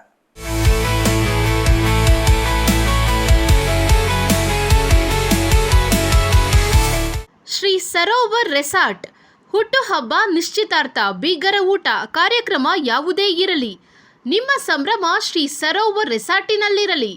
ಸುಂದರ ವಾತಾವರಣ, ಸುವಿಶಾಲ ಮೈದಾನ, ಕಾರ್ಯಕ್ರಮ ವೇದಿಕೆ ಎಲ್ಲವೂ ನಿಮಗಾಗಿ. ಆಕರ್ಷಕ ಬಾಡಿಗೆ, ಸಮಾಧಾನದ ಸೇವೆ. ಕೆಂಪೇಗೌಡ ವಿಮಾನ ನಿಲ್ದಾಣದಿಂದ ಕೇವಲ 30 ಕಿಲೋಮೀಟರ್ ಅಂತರದಲ್ಲಿ. ದಿನ್ನೆ ಹೊಸಹಳ್ಳಿಯಿಂದ ಇಶಾಗೆ ಹೋಗುವ ಮುಖ್ಯ ರಸ್ತೆಯಲ್ಲಿ ಸಿದ್ಧವಾಗಿದೆ ಶ್ರೀ ಸರೋವರ್ ರೆಸಾರ್ಟ್. ಇಶಾ ದೇವಾಲಯದಿಂದ ಕೂಗಳತೆ ದೂರ, ರಂಗಧಾಮ ಕೆರೆಯಿಂದ ಕೆಲವೇ ಅಡಿಗಳ ಅಂತರ, ಲೇಕ್ ವ್ಯೂ, ಹಿಲ್ ವ್ಯೂ ಎಲ್ಲವೂ ಲಭ್ಯವಿರುವ ಏಕೈಕ ರೆಸಾರ್ಟ್ ಶ್ರೀ ಸರೋವರ್. ಎಲ್ಲ ಎಸಿ ಕೊಠಡಿಗಳು, ಸ್ಟಾರ್ ಹೋಟೆಲ್ ಸೌಲಭ್ಯಗಳು. ಮತ್ತೇಕೆ ತಡ, ಕೂಡಲೇ ಬುಕ್ ಮಾಡಲು ಸಂಪರ್ಕಿಸಿ. ಶ್ರೀ ಸರೋವರ್ ರೆಸಾರ್ಟ್, ಇಶಾ ಮುಖ್ಯ ರಸ್ತೆ, ಇಶಾ ದೇವಾಲಯ ಸಮೀಪ, ಚಿಕ್ಕಬಳ್ಳಾಪುರ. ಮೊಬೈಲ್ ಸಂಖ್ಯೆ 9535561053, ಮತ್ತೊಂದು ಸಂಖ್ಯೆ 8904562827.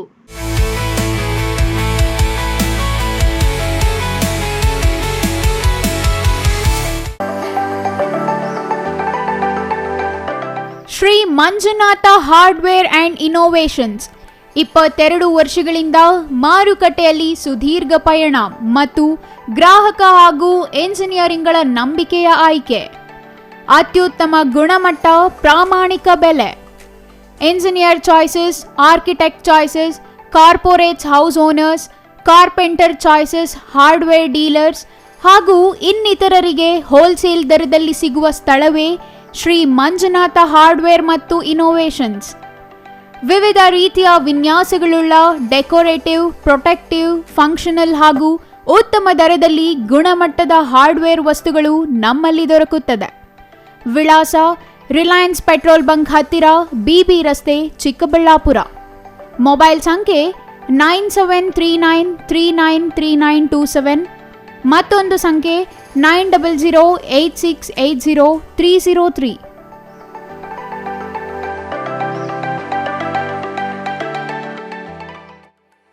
ಶ್ರೀ ಚಾಮವಿ ಪಾರ್ಟಿ ಹಾಲ್, 4ನೇ ಮಹಡಿ, ಶ್ರೀ ಚಾಮವಿ ಕಾಂಪ್ಲೆಕ್ಸ್, ಗೆರಿಯಾ ಶೋರೂಮ್ನ ಮೇಲೆ, ನಂಬರ್ 232T, ಬಿಬಿ ರಸ್ತೆ, ಚಿಕ್ಕಬಳ್ಳಾಪುರ. ನಿಮ್ಮ ಎಲ್ಲ ಶುಭ ಕಾರ್ಯಗಳಿಗೆ ಸುಸಜ್ಜಿತ ಪಾರ್ಟಿ ಹಾಲ್ ಚಿಕ್ಕಬಳ್ಳಾಪುರದಲ್ಲಿ ಸಿದ್ಧ. ಹುಟ್ಟುಹಬ್ಬ, ನಾಮಕರಣ, ಕಾರ್ಯಕ್ರಮ ಯಾವುದೇ ಇರಲಿ, ನಿಮ್ಮ ನಿರೀಕ್ಷೆಗೆ ತಕ್ಕ ಪಾರ್ಟಿ ಹಾಲ್. ನಮ್ಮಲ್ಲಿ ದೊರೆಯುವ ಸೌಲಭ್ಯಗಳು: ವಿಶಾಲವಾದ ಪಾರ್ಟಿ ಹಾಲ್, ಒಂದು ಡೈನಿಂಗ್ ಹಾಲ್, ಮಾಡರ್ನ್ ಅಡುಗೆ ಕೋಣೆ, 300 ಅತಿಥಿಗಳ ಆಸನ ಸಾಮರ್ಥ್ಯ, 2 ಕೊಠಡಿಗಳು ಸಸ್ಯಾಹಾರಿಗಳಿಗೆ ಮಾತ್ರ. ಎಸಿ ಕೇಂದ್ರೀಕೃತ ಪಾರ್ಟಿ ಹಾಲ್, ಪ್ರೊಜೆಕ್ಟರ್ ಮತ್ತು ಪರದೆಯೊಂದಿಗೆ ಸಿದ್ಧವಾಗಿದೆ. ಎಐ ಸ್ಪೀಕರ್ಗಳಿಂದ ಆವೃತ, ಲಿಫ್ಟ್ ಕೂಡ ಲಭ್ಯವಿದೆ. 100 ಕಾರ್ಗಳಿಗೆ ಪಾರ್ಕಿಂಗ್ ವ್ಯವಸ್ಥೆ, ಪವರ್ ಬ್ಯಾಕಪ್, ಜನರೇಟರ್ ಲಭ್ಯ. ಕೂಡಲೇ ಸಂಪರ್ಕಿಸಿ.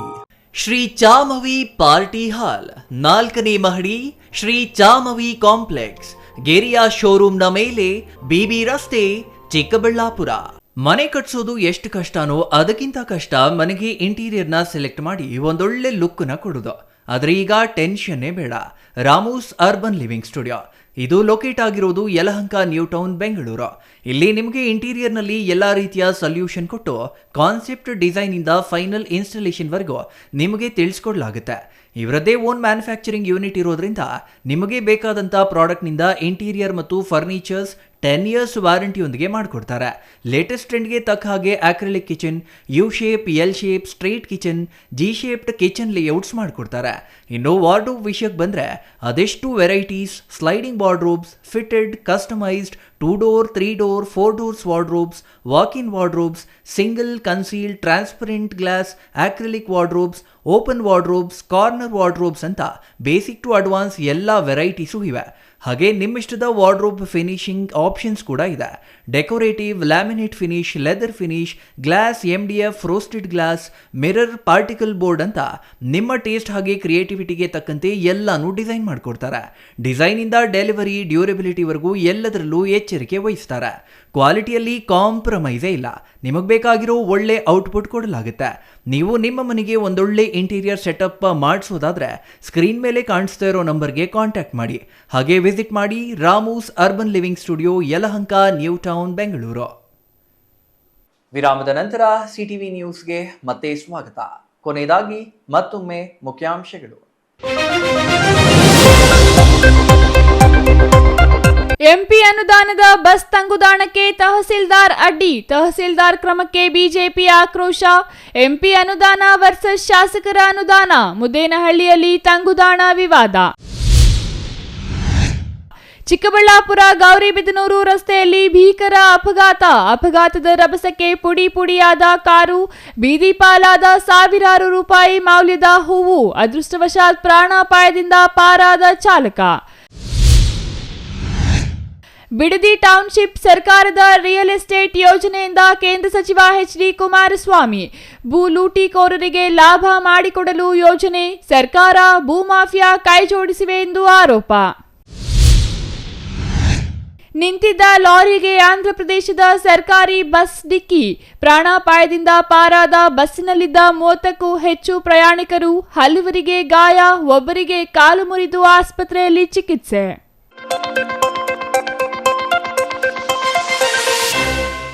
ಇದಿಷ್ಟು ಈ ಹೊತ್ತಿನ ಸುದ್ದಿ. ನೋಡ್ತಾ ಇರಿ ಸಿಟಿವಿ ನ್ಯೂಸ್, ಇದು ನಿಮ್ಮ ಜೊತೆಗಾರ.